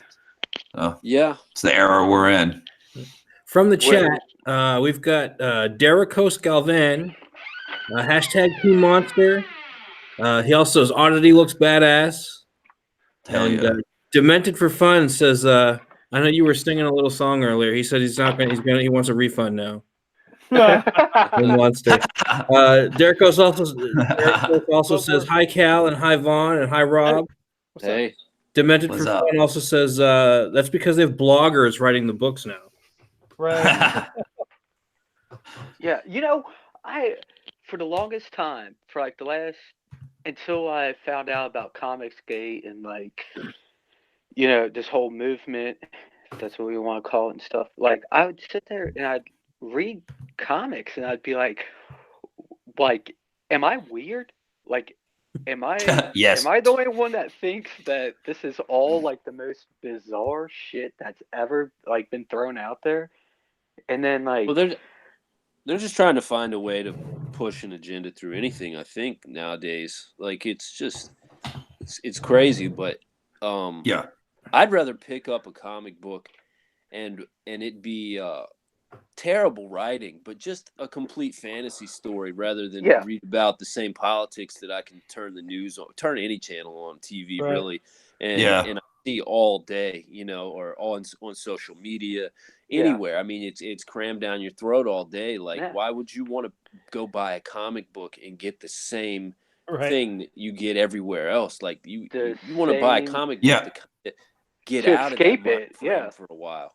It's so interesting too, because they think we hate them because there's a woman doing something, or minorities are in them, and we're just going, what? Comics have always had that, dude, and we love them. Yeah, always. Well, they need to realize we don't like the agenda because it's so heavy-handed. It's uncomfortable. It's not fun. It kills the fantasy. Yeah. Well, the whole idea, people said, oh, people didn't vote for what's her name because she's a woman. It's like, well, no, she's the opposite political party I am. I never voted for. All of a sudden, you throw a woman, and I'm supposed to be, whatever her political party was, just because she's a woman. And I didn't care if she was a woman. I cared that she was a murderous cunt. Like, I'm so glad this channel's not monetized. Yeah, I mean, that's pretty much what it came down to. And you know, it all comes down to anti-family. You know, anti. Yeah. It's really upsetting. Like to sit there and pick up something that you grew up loving, and then you get this garbage ran down your throat, and you're like, why? Yeah. Like, Yeah. Yeah, And it's not. in America, I think there Nazi. I think there should be a comic book out there that anybody in the world can go pick up and read and feel good about. But I don't think you should take characters that have been created by other people and have been around forever that people have grown to love, and then change them. Well, yeah, You shouldn't. I don't think that's right. I don't think that's fair to the creators. I don't think that's fair to the fans, the people who grew to love these characters, and now all of a sudden, like, you know, they're shifting and changing, and they're not the character you fell in love with. You know, yeah, I think if you want that character, go out and use your imagination and create that character. You know, Yeah. right. and, Like, and make a new character. And you Yeah. know, why change all the oldies? You know, Yeah. like Respect the past and respect that it became successful without you having anything to do with it. So Yeah. maybe okay to stay in the lines on this one. That's the thing that people need to realize. Like, they're all out to reinvent the wheel, and there's a reason we have that cliche, reinvent the wheel, because you're not going to do it. You're not going to make me like Green Lantern by making him be like Tom King had him say, like, I don't even know what willpower is. I don't even understand. Oh, it. good Like, Lord, that was oh, terrible. God. Yeah. obnoxious. That whole Like, he page hates was terrible. character. That page was awful. The only was good that. panel was the one where they didn't talk. Sometimes he the has best them writing. not talk for a lot of panels. Yeah. Yeah, it really is, you know, it's an honor to get these characters that are standing on the creative shoulders of many giants over the years to become what they are today, which is multi-billion-dollar film industries like characters. So Right. let's have some respect, you know? That's just my little conservative side talking, but you know, I get the pressure to do something new, because if you don't do something new enough, you're going to get criticized too. Like, especially in comics, where comics, it's like, you know what I mean? I feel like it's easy to fall into the trap of doing something and they're like, it's been done. You know what I mean? Yeah. Like, I bet I would Yeah. pitch my idea for like a story for some rando character thinking it was so original, and they'd be like, oh yeah, they already did that. When right before I launched Monster MD, right before, someone came to me and went, oh, cool. So it's like that one comic, Witch Doctor. And I was like, what? I actually read Witch Doctor, and it's a good comic, but it's You liked not Witch Doctor? Okay. I read it, yeah, but it's not Okay, so I checked it out. Like, I took a peek, you know, because you don't want to look. Like, part of me is like, I don't want to look because I don't want to be. Yeah, I don't want to copy something from it later if I write it. This is like a writer's thing. Yeah. Like, if I look, I might copy something from it later, you know, but I had to look, dude. I had to like see what Witch Doctor was. And it was the first thing Robert Kirkman's label for Image ever published. So I was like, that's a big deal. That's a big deal. That's like I was like, I almost like a chill went down my spine. I was like, dude, maybe I shouldn't be doing Monster MD. Like, but then I looked at the book and man, it's totally different. It's very different. I showed it to a few friends I trust, like Carl O'Rowe, who makes really good comics, like Death Sworn, little Death Sworn plug. But and he was like, this is trash. Which like made me feel a little better, you know, because he like loves Monster MD. He was like, this Witch Doctor's trash. I was like, okay, whatever. But like the Monster Doctor and them were both so different. Like my doctor's like barely able to like afford ramen noodles and is like a scrapper and a fighter and like you know, unshaven, looks like hell, tired. Like their doctor was this like perfectly put together 3-piece suit wearing prissy British guy, like who was perfect and had like really good equipment. And he has really good, like he owns Excalibur and the Holy Grail. He owns these amazing items. My guy, like, you know, has like a frickin' he owns like nothing. It only went on for like 6 issues or something. I don't think it went. It did. Too far, You know, but You know, when I read it, And the guy who wrote it is kind of like an SJW I found on Twitter because I was checking him out, and I've done my research, folks. And like he has not gotten much work since, which made me feel kind of bad. Like it's tough, dude. Don't feel bad about that. Like, it's gonna be okay. It's gonna be okay. You know, I got a funny story. You're talking about. You guys are talking about. Dude's got a wife to take care of him and his family, so he's fine. Or a girlfriend. You guys are talking about worrying about like stories, you know, are kind of too similar. I was joking around because like Bigfoot Bill came out, and then you got Shinobi Sasquatch. Yeah. And there was another one called the Savage Sasquatch. Right. And then they all came out, and I was joking around on Twitter, and I was like, "Yeah, I'm ready to pitch my new book, and it's called BFPD, and it's about it and the whole it was a joke. I tried to make it as ridiculous as possible. I was like, it's about a rookie cop who's a Bigfoot who just graduated the academy, and I like it. He just got paired up with the guy ready to retire, right? Yes, and I like it. Somebody was like, "Is it like this?" And they posted a picture. It was a DC book, and it was like Detective Bigfoot or something like that. And I was like, "You thought it hadn't been done." Simpsons it was different. It was totally different from what I was doing, but like it was called like Detective Bigfoot or something like that, and it was like a female Bigfoot wearing like a police uniform. I was like, "Oh my god!" Ooh, is it like a hot female Bigfoot? Is there such a thing as a hot female Bigfoot? No, there's no such thing. There's no such thing. Okay, she was non. It's too hairy. It's too hairy. Yeah. Maybe some guys have hair fetishes though, but I saw the Sasquatch knot thing. It's actually not a bad looking book. No, really, the art's really good on it. It looks really cool. Good, but the guy didn't do real good, and it's crazy because he doesn't have like he's got like eight books drawn out already. Like they're completely done. Like he's all ready to go, and he was doing like a Kickstarter, right? He started that book as a Kickstarter, got it funded, and then moved to Indiegogo to get some more money. And it's not a bad idea for some people because it's two different audiences. Yeah. Right.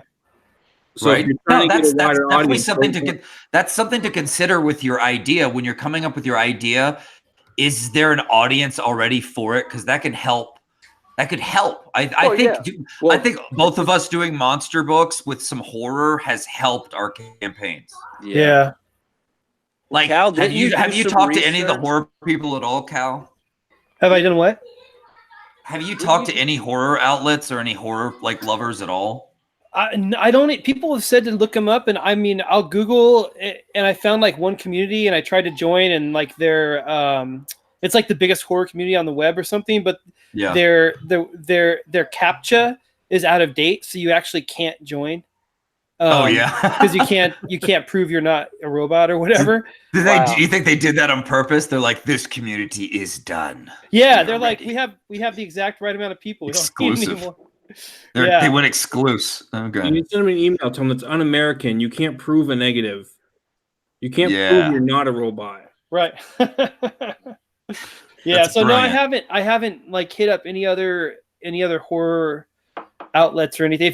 If you know of any that I should hit up, then definitely DM me those, because I'm considering like, you know, what else can I do now going into demand. Yeah, I'm a scrapper, man. Like, I'll go to Facebook groups and like look up those like ghetto-y ass horror groups, and they're actually these like they're like unexpectedly these fun, bustling communities of people being polite. It's like the freaking Mormons, man, because they get all their I guess like they watch horror and it just helps chill them the hell out or whatever.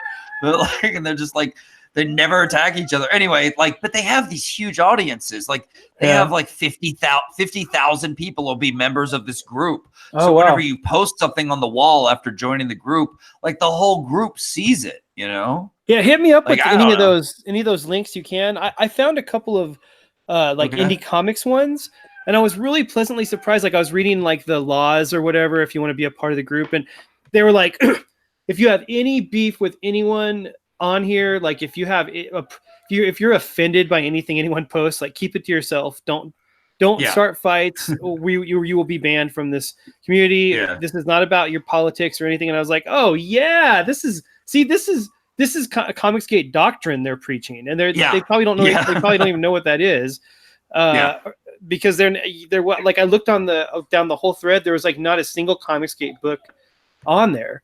Yeah. And so I posted, and we might have gotten between Rob and I, we've gotten like $500 or $600 off of Facebook referrals. Oh, cool. So we might have gotten something from that post. Probably more than likely Rob is the one making that, because he's doing more on Facebook than I am. Derico Galvan in the chat had the same idea I was just thinking of. You guys should hit up Bigfoot forums. Yeah. I think I told you that, Cal. Yeah. You should definitely do that. Find a Reddit forum that's about Bigfoot. And you should tease them a little bit. You should be like, hey guys, sup, found Bigfoot, decided to draw the story of it. And then like that's see smart. if they show up. Yeah. You can almost guarantee any of those people that are really big into Bigfoots probably like ninjas. Wait a second. They prefer to be called Squatcher Americans. Yeah. Wait, so you did Inspector Von Ghoul? Was that your original incarnation of this, Inspector Von Ghoul? Okay, this is an old comic that I was reading back in like July 2013, and it was called Inspector Von Ghoul, and I didn't know if that was your original incarnation of it or not. Of what? Monster MD. Monster MD. Oh. Yeah. No, because I was looking at it right now. They had like a huge comic. Well, not a huge comic. It was done in July 2013, and it was called Von Ghoul. Like Ghoul is Ghoul. Yeah. And it's not like the art sucks and stuff. I haven't read it in years, but no, I didn't know if that was your first incarnation of it or if it was a completely different. The first incarnation was deleted off the interwebs. Whenever I started making my new campaign, and it was like one of my tasks, and I was like, yeah, we're just gonna pretend you never happened, like, because it was I think it's kind of fun that I have two versions of my book, but there's one I want to market to you and one that I just want to like move on from because it has so much bad juju, man. It's bad juju. Like I wish I tried so hard not to have a falling out with my writer. I mean, my artist. I tried to be a good writer and be as polite and just kind, and always paid him well and paid him on time and paid him higher than his normal asking rate. Yeah. So like I thought I was doing everything right, and then he just like had these meltdowns on me, and before I knew it, I was in and he was turning in worse and worse work as his meltdowns got worse. And so like I was like, I'm in a bad situation because we're mostly done with the book and I've been paying him for a while. It's like, what do we do? Do I try to ride out this like insanity? Like how bad is he gonna get? And at the very end, dude, very last 5 pages, he turns in just these scribbles, like not even sketched pages. And he's like, here you go. And I go, hey, I got a problem with these. I finally speak up. And I'm like, yeah, I got a problem, bro. And he's just like, yeah, I guess you do. Cause I'm not doing anything else. Like I'm out. He's like, maybe in 4 months, I'll get back to you. With something. And I was just like, dude, that is not cool. Like it's not right. I was just like, we need to just finish the book, and you have your money, like we should just finish these last pages. Yeah, he already had his money and everything, and he was just like, yeah, I don't think so. And I was like, but maybe I'll like tell people. Like what if your name in the art community is shit? And he's like, whatever, like I'll tell them that you were horrible. He's like, we could go to war. Let's go to war is what he said. He's like, holy shit, I'm not gonna go to war. But or am I? No. But I ended up telling like a few comic book groups, dude, and everybody like knows his name is shit. So like he hasn't really gotten to work on anything else. And I don't know if he's had to change his like screen name, which is not that hard to do these days, really, but it's a pain in the ass. But yeah, it was a bad falling out that really sucked. I tried so hard. So like I had the comic was good to learn from. It's much more indie and not as high quality as what I'm doing now. And I'm proud that I made it because like it might be part of why this new book is so good, because when I worked on that book, I didn't just write it and hand it to the artist. I ended up doing a lot of the drawing and a lot of the photoshopping and the fixing of things myself. And I learned a lot from doing that. It was like going to comic book boot camp for me because I was doing all these different jobs instead of just writing. So like this book has been amazing because I've been able to relax more and focus on the writing. That original one, I had to put in all this. I tried so hard to make the art better. And he saw how much work I was doing on these finished pages. So I think he started slacking more, you know, which is kind of my fault for not holding him to a good enough standard, you know. Yeah. Sorry, I'm kind of going off on a tangent there, but you know. I'm looking through the pages of this book and it's nothing like everything's different. But the ghoul book. Yeah, but I just saw that like I got on my bookmarks and it's from a long time ago, but no, it's nothing like, absolutely nothing like what you got. I mean, he's like, so don't. I mean, I already have a book out there that's what I got. I wouldn't care if there was another one. I wouldn't even care. I just feel like, okay, it's probably like when you really look at it in the end, there's a difference. Like there's your fingerprint on something, you know? Oh yeah, definitely. But it falls into like, you know, if you create a cape hero or something like that, like of course you can have different, you know, versions of, you know, different characters and stuff. Like it's no big deal. But no, when I saw it, I was like, what is this? Like your hidden stuff that you did you crack the Von case? Encyclopedia Brown. No, it's I don't know, dude. It's like I have a book that is online that you can. I think I did. I don't know if I deleted my other book. I had another comic I made before Monster MD that's in a manga style called Kataru Witch Hunter. Yeah. Kataru Witch Hunter is a badass book, dude, though. Like it's actually pretty good. Like it's not as high quality as Monster MD. Like I feel like I learned a lot and I grew a lot with all this work I've done on Monster MD to make it into what it is now. It's very well polished, but like Kataru Witch Hunter was part of the journey to get there. And I made this action-y mystery comic where there's these in feudal Japan, there are these roaming witch hunters that go from village to village and like kill witches and move on. And like they're owned by the shogunate and they, you know, they're very like political, military. And my witch hunter, of course, is if you didn't see this coming, is on the run from them because he supposedly killed he thought the firstborn of the shogun was a witch and he killed him and he had to move on.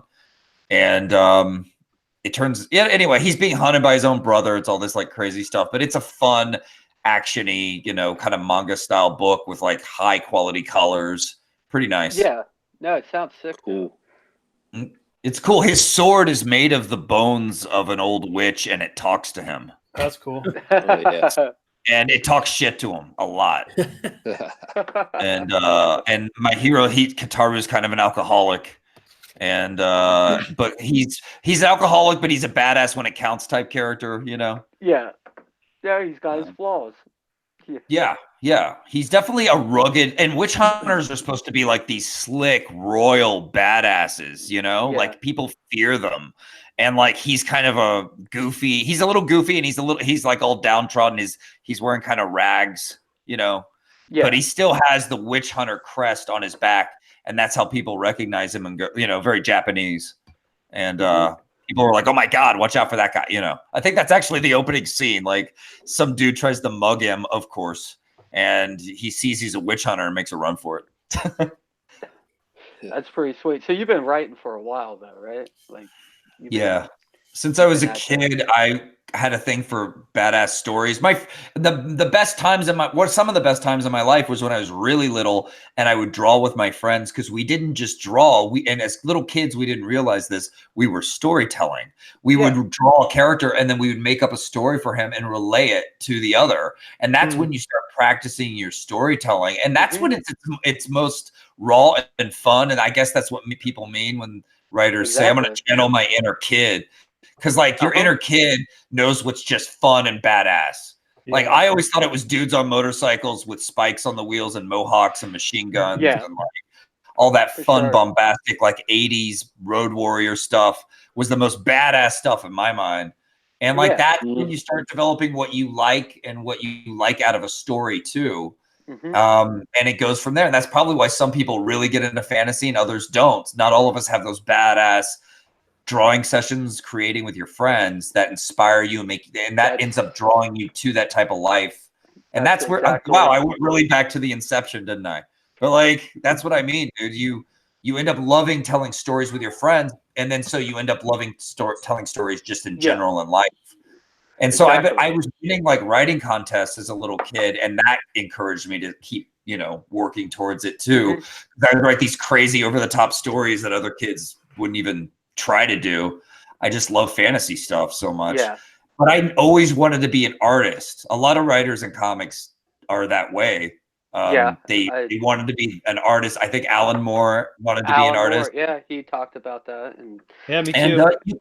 And what you see, Cal, as well. And you become being an artist is awesome because you know how to design characters a little bit more, and you know what looks good to relate to your artists. So that's always a bonus, is being able to visually draw things. Yeah, I think can make for a better writer. Artists just have a different form of OCD. Like that's what they do. Like as a kid, that's same thing. Exactly what you're saying. I sit there and draw with my friends and stuff, and people just realized what I was drawing looked more clear than the other kids, and I just stuck with it. But that's cool. Rob, and you felt good. You felt good when you realized that you were out drawing everyone. Oh yeah, definitely. And then that has an influence on you, and then you stick with it. It's just so cool the way that develops as a kid, Yeah. And that's when you grow into the storyteller you are, Exactly. And I mean that's basically how it worked out for me as well. Hey Rob, did you do any schooling or anything for art, or was it all just kind of like no schooling?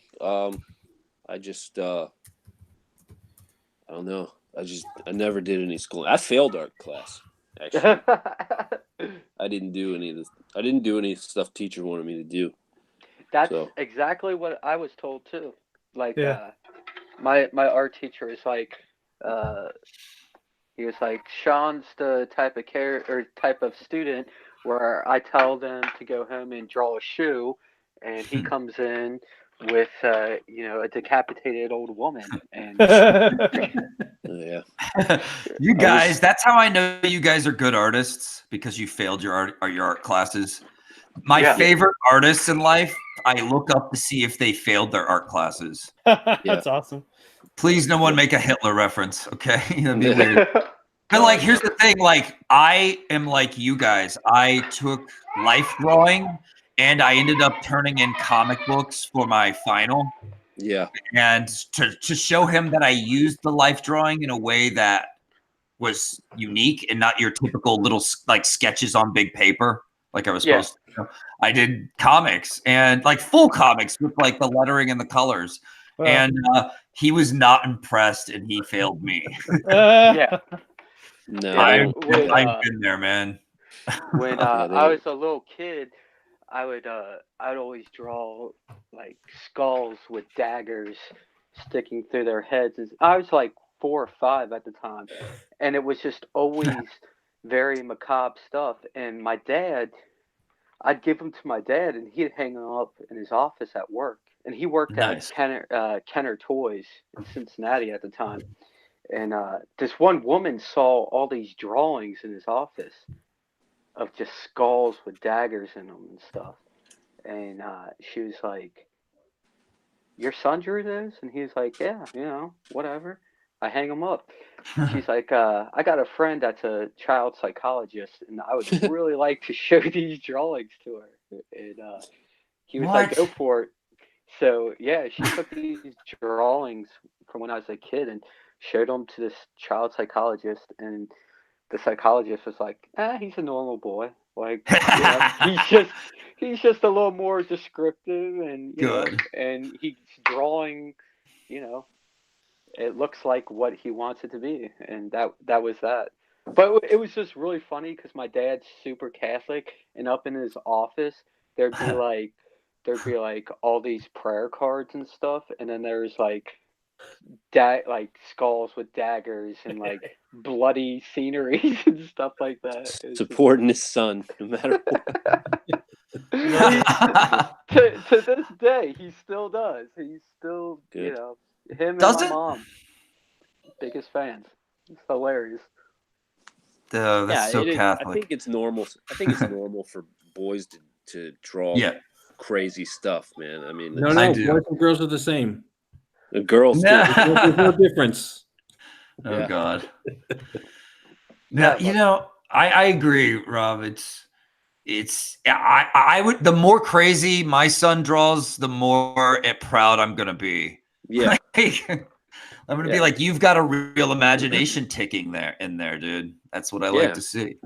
Doesn't mean they're gonna go out and do what they draw or anything. It's just it's an imagination. No. Yeah.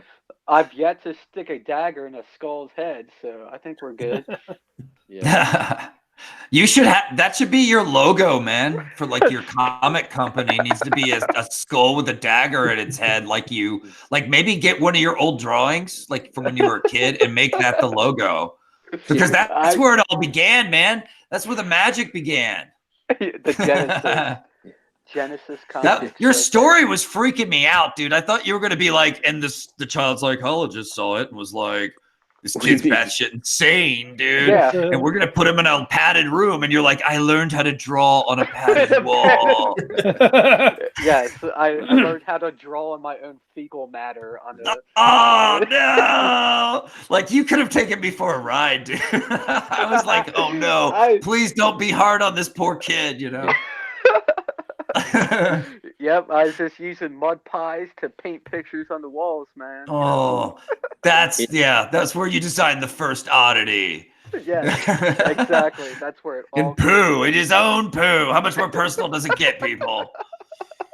That's personal art right there. But yeah, that was an awesome story. Still, though, that was a really good story. I was like, holy shit.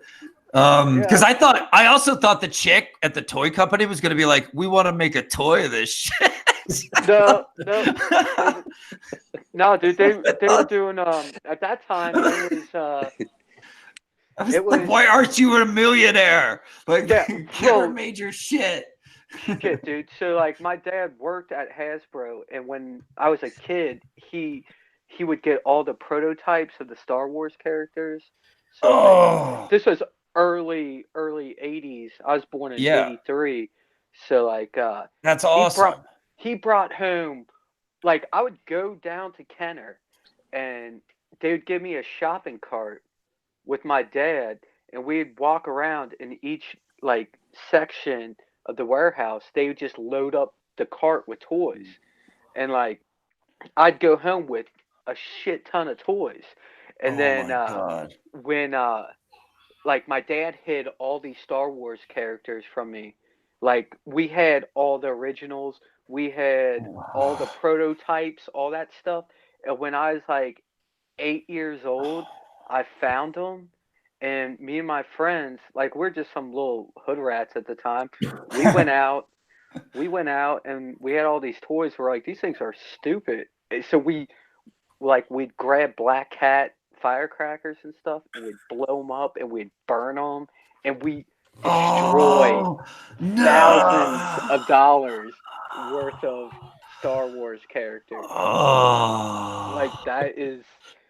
You were not the only ones who did that, dude. I think most of us did. No, but I was doing it with figures that that could pay off my college tuition. Yes. if you had kept those in the box, man. Whew. Yeah. Yep. And now my studio is covered in Star Wars characters and X-Men and all this stuff, but yeah, dude, I still kick myself for that. Like, I didn't know better, but yeah, kind of a Are bummer. Star Wars characters worth more than ever, or are they not worth as much these days, or what? I don't know where they are these days. Yeah.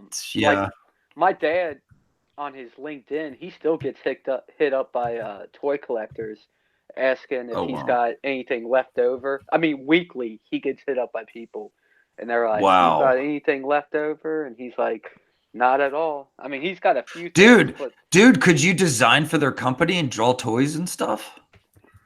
Toy design? It's no longer Kenner, it's Hasbro, and they're based Hasbro ate Kenner. Yeah, Hasbro bought Kenner out, and in like 98, so I was like 8th grade at that time. They picked up everything and they moved to Rhode Island, Pawtucket, Rhode Island, and then my dad found different work down in Cincinnati. So yeah, but yeah, still have some contacts with those guys. Like, that's what I do during the day. I 3D model. I do a lot of characters, a bunch of Dragon Ball Z stuff, and that's awesome. Naruto. Like, that's what I get paid to do. Is those Naruto character designs were always really cool. I always thought. Yeah. Like, even if you didn't like Naruto, like, I think the character designs had like a pretty sweet, like, appeal to them. They do. They definitely have some awesome design to them, but it's difficult working with the Japanese though, man, because like you send them a model, if it's not dead on, they reject it, and it's it's like pulling teeth sometimes with them, but it's part of the job. Yeah, so that's what I do for my 9 to 5, and then after that I come home and I draw frogs and monsters and all that stuff. So that's I cool. can't complain too much. I mean, so is your sorry, go ahead. Sorry. Okay, I was just wondering what the name of your Oddity frog guy is. It's like it was always up for debate, and my brother is actually the writer for it, and we went back and forth over this for a while. And he's like, "Do you want Oddity just to be the name of basically like the experience of the book? Like it's just bizarre and odd and stuff?" And I was like, "That's the original concept. It was just this bizarro world." And he's like, "Why don't you just name the character Oddity?" And I was like, "Because it doesn't really sound like a name, like for a character." The Oddity. But then, like, we started bouncing the idea around, and he was like coming up with different names and stuff, and I was like, but look at how many books are out there, like comics specifically, where the character has just, I mean, like a pretty much a lame-o name, like Batman. Like, it's Batman. Like, there's, what? I mean, yeah, he's Bruce Wayne, but he's Batman, and that's what they call him. And he's like, maybe you should just roll with that. Like, just call him Oddity or call him Odd. And I was like, you know what? This is something that at the end of once I get through the book. When Batman was created, those were simpler times. Yeah, exactly. He just happened to grow. So like now it's just like, okay, he's Batman. I don't think it'd be hard to name a character Batman today. It's hard to name a character anything today. Exactly. It's one of the hardest part when I'm designing a character is like, it is. So it's almost like it's tough. Maybe the most basic and simplest, name is it. I don't, but that's like the name isn't something that's like it hasn't been like I don't know how to say this, like articulate it correctly. It's like I can go in and give him a different name, whatever, and we can write it in there and that can work, whatever. But it's kind of, I'm so far into the book now, and everyone's just known it as Oddity. It's like, just call him Odd or call him Oddity. Like, you know, maybe that's how I'll go. It's still up for It debate could right work. now. Like, you know, it's like I'm not too hung up at the moment right now. At the moment, I'm just calling the book Oddity, and you know, his name will either come or it will be Oddity, and that's where I'll leave it at. And, I mean, like Samurai Sasquatch, like You could Shinobi. do Shinobi. Shinobi Or Sasquatch. I'm sorry, Shinobi. I've been drinking a little bit right now, so actually a lot of it. But like, did you guys come up with a name for like a specific name for him, or is it just that generalized name, like that's who he Nobi. is? Shinobi? Yeah, his name is unpronounceable to humans, so How do you Oh, write that in a word bubble? yeah, you can use like weird symbols or something, but no, he just kind of like, so in the world of Shinobi Sasquatch, they kind of, the general populace like kind of generally knows there's a Bigfoot, like at least one, but they Yeah. kind of believe, you know, it's different from our world because there's actually Sasquatch truthers. They're out trying to prove that he doesn't exist. And so That's so funny. he's kind of like, I love yeah, that. so they kind of like, yeah, they just kind of like, once it, you know, enough people kind of like witnessed him like, you know, slashing with swords and fighting things, like they started calling him, you know, Ninja Bigfoot or Shinobi Sasquatch or whatever the name kind of caught on. And then like his kind of like friends in the book like call him Shino.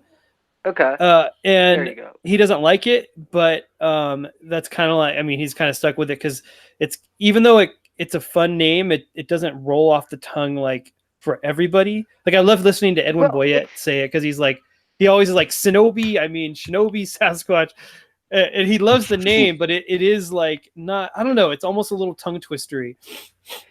No, but like Chino. What about calling him Nobi? Nobi. Nobi. Too close to Nobi's- Niobe. I like Nobi. I like Nobi too. It's kind of a chill name, like Yeah. I don't know. Yeah, Nobi. yeah.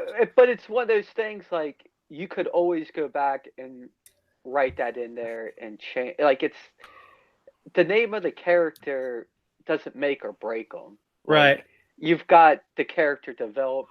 It's all about, you know, his personality and, you know, how he's presented in this world. It's not, you know, exactly his name. I mean, like I was saying, there's a lot of horrible names in comics, like, you know, that don't roll off the tongue well at all. But, you know, it's kind of like when you're naming your dog or something like that, and the first, like, 50 times you say it, you're like, oh, is this what I really want to call him? And then after a while, you're kind of like, well, that's his name. Like, yeah, it's who he is. It must be an art unto itself to make up a good name for a character, you know, because I've noticed usually characters that are popular in comics have pretty good names that suit, like kind of fit into the world of comics, because you know from the name that it's different. It's a little different than what we would hear in our world, but it still is familiar. Like it kind of prepares you for the world of comics, you know. That's going to be more exaggerated and bigger and crazy. I don't know. There's something about it. I think Marvel Comics I remember Stan Lee did a really good job with that. Yeah. You know, Yeah. he came up with these names that just Peter Parker, like just these, like you want to study those names and what makes them appealing when you name your own character, I think. Right. Yeah. And but we call it Spider-Man. It's like, yeah, you know, Spidey. It's Spidey. But that's why I think Nobi is good, because it's Spidey. Like it reminds me of. But it makes the reason I like Nobi for Mr. Sasquatch is because, like, if your book was huge, like fans would call it Nobi for sure. Yeah. You know what I'm saying? Like yeah.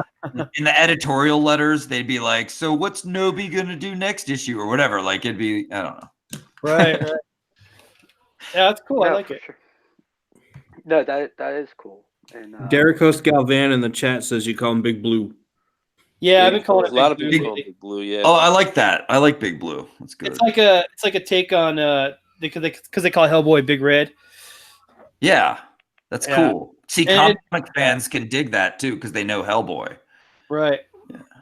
It's And people have been saying the cover is kind of reminds them of Hellboy. I think, Rob, because how you textured it, it's almost got like he's got a statuesque look to him with the yeah, It's a good yeah.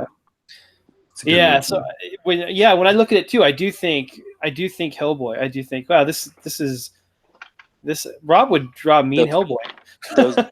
It's the deep shades, the Yeah. underlying shadows. Yeah, Yeah. kind of does have that effect. Yeah. yeah. And you See guys that. got the perfect colorist for his style because he does so much feathering and so much detail. Like some colorists would come in there and they would just mute Yeah. all that out and they just Right. kill it. They would try too hard. They would Yeah. put too much work into it, and it's all about forming the right team. And you guys nailed it with that, which is kudos to We you. got lucky. Yeah. Yeah, Yeah. 'cause that 'Cause he's- doesn't work out. And earlier today, some what was it, Captain Fuckhead. Yeah. He was asking Will about tools and how he does what he does. Not Will, Rob. But Yeah. he was asking him, what do you use and all this stuff. And it's like, dude, you can use whatever you want. Like, it just Yeah. takes practice and it takes, experimentation. And eventually you'll find something that suits you. And, Yeah. you can grab whatever tools you want. It's not going to make you a better artist.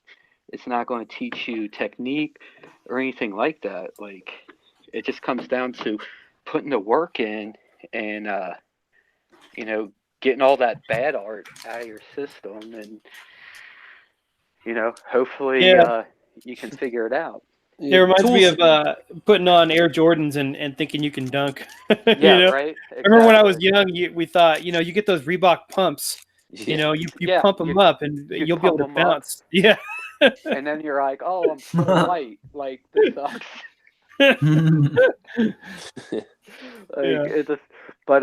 Like with my book, since I color and I'm doing the line work and all that stuff, like I don't have to be super intensive with line work because I already have it in my head where I'm I'll going tell you with what. this. Right. Once you start getting everything established as far as like your drawing and everything, you're comfortable drawing. Then the equipment you use does start to because you start to get more particular. Yeah. You start to get exactly. You start to critique everything more. Now you're like, what do I need to do now to step it What up? effect In is it your going to have? inks But and your different things matter. Like Yeah. the boldness of the picture and everything. Like it all comes with experience. But I saw the dude was asking about like 0.003 like pen lines, and I'm like, yeah, you can do it, but it's just going to be more work. And then in the end result, it's like, is it even going to show? Like, that's a really fine line that you're pushing there. And and since I do everything on an iPad, like everything. And Rob, if you haven't messed with an iPad yet, like, nah, I haven't. Dude, you'll shit. Like, you'll sit there and you'll shit while you're drawing. Get the bucket ready before. Get into an iPad and a box of diapers. Yeah. It's time to shit. I can only time to imagine, shit man, everywhere. Because you'll just freak out at the stuff you can pull off. And then like if you're about selling originals, you can always print those off and then ink over it and use that as an original. And I would just sell prints. I would just sell prints. Right. You could do that as well. But I haven't got around to learning yet. I'm sure I will, because it seems I mean, I like paper, I like pen, I like ink. I do. I don't know. So I don't know if I'll ever do it actually. But I'm telling you, raking in almost $4,000 off of original pages. That's an incentive to at least, like you said, print it and then ink over it. Hey, speaking of selling, Shinobi Sasquatch is north of 23,000 right now. Yeah. Yeah. Monster MD is now up to 225. So nice. Hooray. That's great. That's really awesome, dude. That's really awesome. Yeah. That's great. Yeah, you're right there with Doom Kickers, pretty much with as far like your funding rate already. So that's man, I gotta admit, I had no idea Doom Kicker was coming out like this close to where I launched, as in the day I launched, like within an hour of me launching. They had, I think Doom Kicker's only an hour older than my campaign, but like I didn't know they were, I didn't know. And then I looked and saw that they had launched, and because they were doing their live stream that I jumped into, and I was like, oh shit, like it doesn't matter. I have to launch. Like I can't be afraid of this, because I mean, I love Doug and Elliot both so much. And then them working together is like, all bow, you know what I mean? Yeah. And so like I was like, how is my campaign gonna do in the shadow of this badass, this campaign I'm gonna back like right away, So I just, grit my teeth and launched. Doug is the writer. He's writing it. It's a story he's had for about 15 to 10 years. He started it, and now he's getting to do it because Elliot and him teamed, and I've seen him like working on the script and doing tutorials and stuff. Really good story stuff on Doug Tenople's channel, everyone. And he did some Doom Kicker on it, and I was just impressed with the story he had going. It was very opening. The opening was very heartfelt, very tender, On one of his tweets, he said Doom Kickers is Dukes of Hazzard meets Ghostbusters. That's cool. That is cool. See, that's good marketing. Yeah. Because we all know what that is immediately, and we like it. Yeah. Oh. Yeah, Doug did the same thing to us he launched Earthworm Jim, like, what was it, like the day after or something? Shinobi Sasquatch launched, and then I'm like, oh my gosh, for real? And then I saw that he was launching Doom Kicker the same day as Yvonne. I was like, he's trying to destroy Team Monster. Team Monster must go out. Yeah. He's got so much experience. Like he knows how to market things really well. So someone to learn from. Yeah. Definitely. Yeah. Yeah. All you have to do is develop a really popular video game in the 90s and you'll do just fine. Yep. That's all you need. That's exactly true. That's exactly all right. You know what, guys? It's getting kind of late. It's almost 11:30. Oh.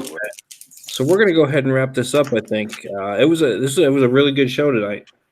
Yeah, good. I think there's a lot of good stuff put out. I'm glad everybody seemed interested.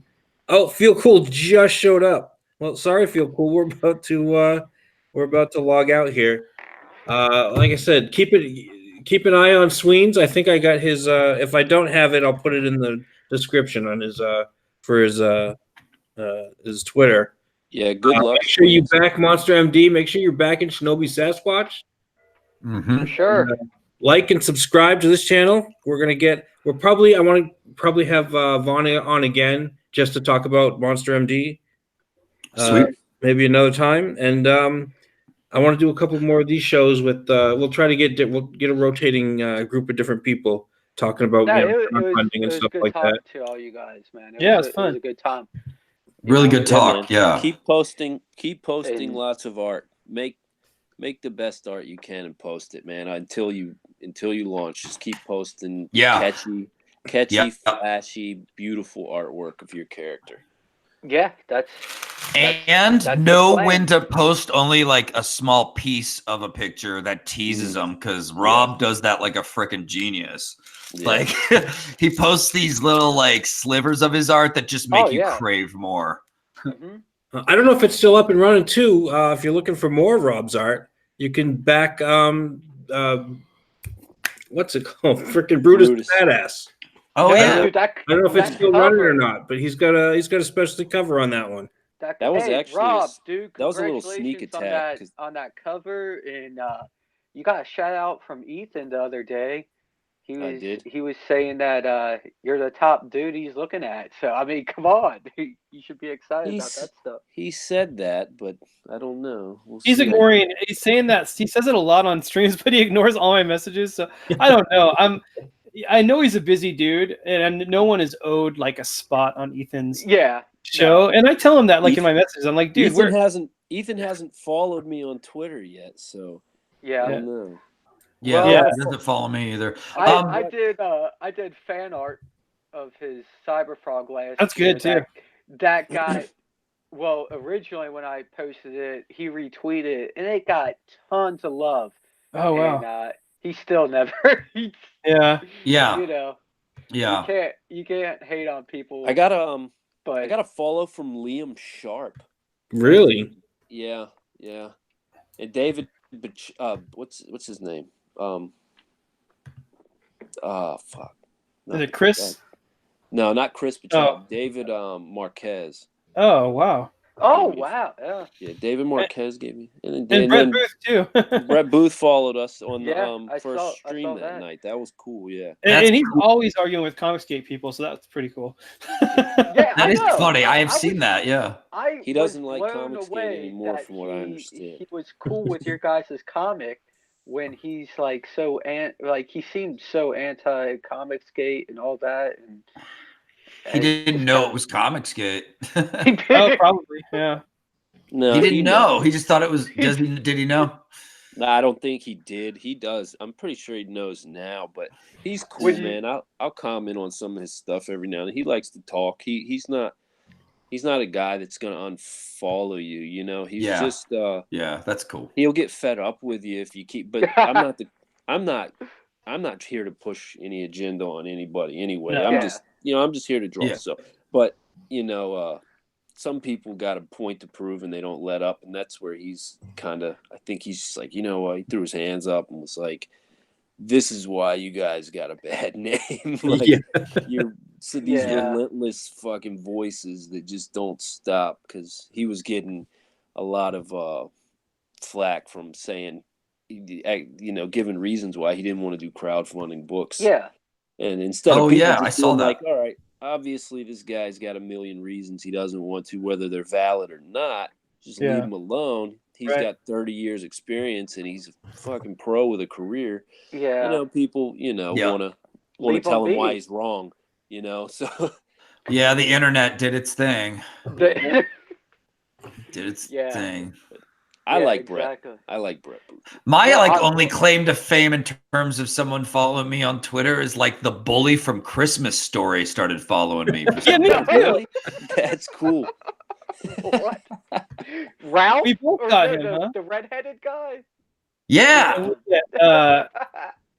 Crap, what was his name in it? It's weird. Bark. What is it? Bark? Is it the redhead guy? Yeah. The kid that would show his teeth with the coonskin cap. Yeah. The braces. Yeah, that was. He followed me on Twitter for some reason. What's his name? How did you find out it was him? I clicked his profile, and his profile's like got the bully from Christmas Story and the main wallpaper thing. Like his biggest claim to fame is that. Oh. So he's got himself, as a little brat with a coonskin cap as his wallpaper, and he's just I don't know. I forgot his name, so I'm gonna have to IMDb his ass. But it made me laugh. I mean, it was pretty interesting to be followed by him. Oh my god, that's hilarious though. I mean, awesome, but that's awesome. Yeah. I want to DM him. Like, listen, jerk, when I tell you to calm, You cop. Don't take that wrong, I could bro. be like, unfollow. Oh Yeah, my and God. I don't know the kid's name. Oh wait, is it Zach Ward? Scott? Yeah, Yeah. Zach Ward followed me on Twitter, bitches. That's Don't right. say that. People listening to this will attack him. Just for the hell. Don't attack Zach, dude. He's gonna bully you back because he's like the ultimate bully. He's like, except for when Ralphie beat the hell out of him. Yeah, he wasn't so tough. He wasn't that tough. No, They he never are, cried. dude. They always act tough until you like punch them once, and then they go, ah! Is this what I've been doing to people? Shit. Did we end the stream or are we just Yeah. going? Yeah, we I just don't know. kept going past my Sorry, dude. hint. I'm sorry. Oh. You gave us the best hint too. Yeah. I'm sorry. No, all right, hey, guys. Thanks for coming on. It was a good time. You No, guys were great. It's was good time good. Thanks, to you Dave. guys, man. It was fun. Yeah, no problem. Have a good All right, night, so everybody back. Everybody take it easy. Yeah. I already backed you on the, I think, 44 Cool. or $40. Yeah, I got 2 books out of you guys. Sweet. You know, Great, I was, man. Thanks. was We'll be sold looking on for it. yours. And I'll get you Von Ghoul, you know, or Monster MD. No, I got Yep. you, buddy. No, Thanks, bud. you guys both have some phenomenal art, and I'm sure the stories will be right on par with the art and everything. And I'm excited for it. It's cool stuff. Like it's cool seeing other people, you know, following this dead end dream and doing something with it. And yeah. No, It is really kind fun. of a rebellious thing to pursue in an era where comics are dying. We're like, we're gonna make comics. We're stubborn motherfuckers. Yeah, no, for sure. But I love the art form most of all, and you know, I'm here to support you guys, and you know, do our thing. And I appreciate you, Dave, for having us all on. And Yeah, Well, thank you. this show is all about what I really want from this show is for people to be successful and be successful in comics. So the more people I can get to subscribe, the more people I can get to watch the show, the more people's going to see more of you guys' work and guys just like you. That's really the point of what I'm trying to do. And then eventually, once I'm ready to drop whatever I got going on, then you know, boom, I've got the eyes already built in. It'll be because I had good guests who did good projects that brought eyes to the show. Yeah. Well, Right. you guys keep your like good work up and do your thing, and you know, I'll see you guys around in the Twitter universe and do it up like that. You should. You got your 9 to 5 going, but we do things on Narwhal stream sometimes. You should come join. I think Rob, if you have time, you should come join sometime too on some of our streams. I will. That would be awesome. I do a lot of stuff with Narwhal and Writers Table and stuff, and I don't know if we have room for more people, so because that's Narwhal's Call, it's his channel, but you know, you guys are invited by me. No. Well, I'm always down shoot to me an listen invite, on you guys. And Okay. I'll make sure. I'll remind Narwhal to shoot an invite sometime. All right, thanks. All right, man. dude. All right, we're gonna go ahead and cut it here. So you all Later, guys. good night. Make sure you're back in everybody's book. Later. All right, later, guys.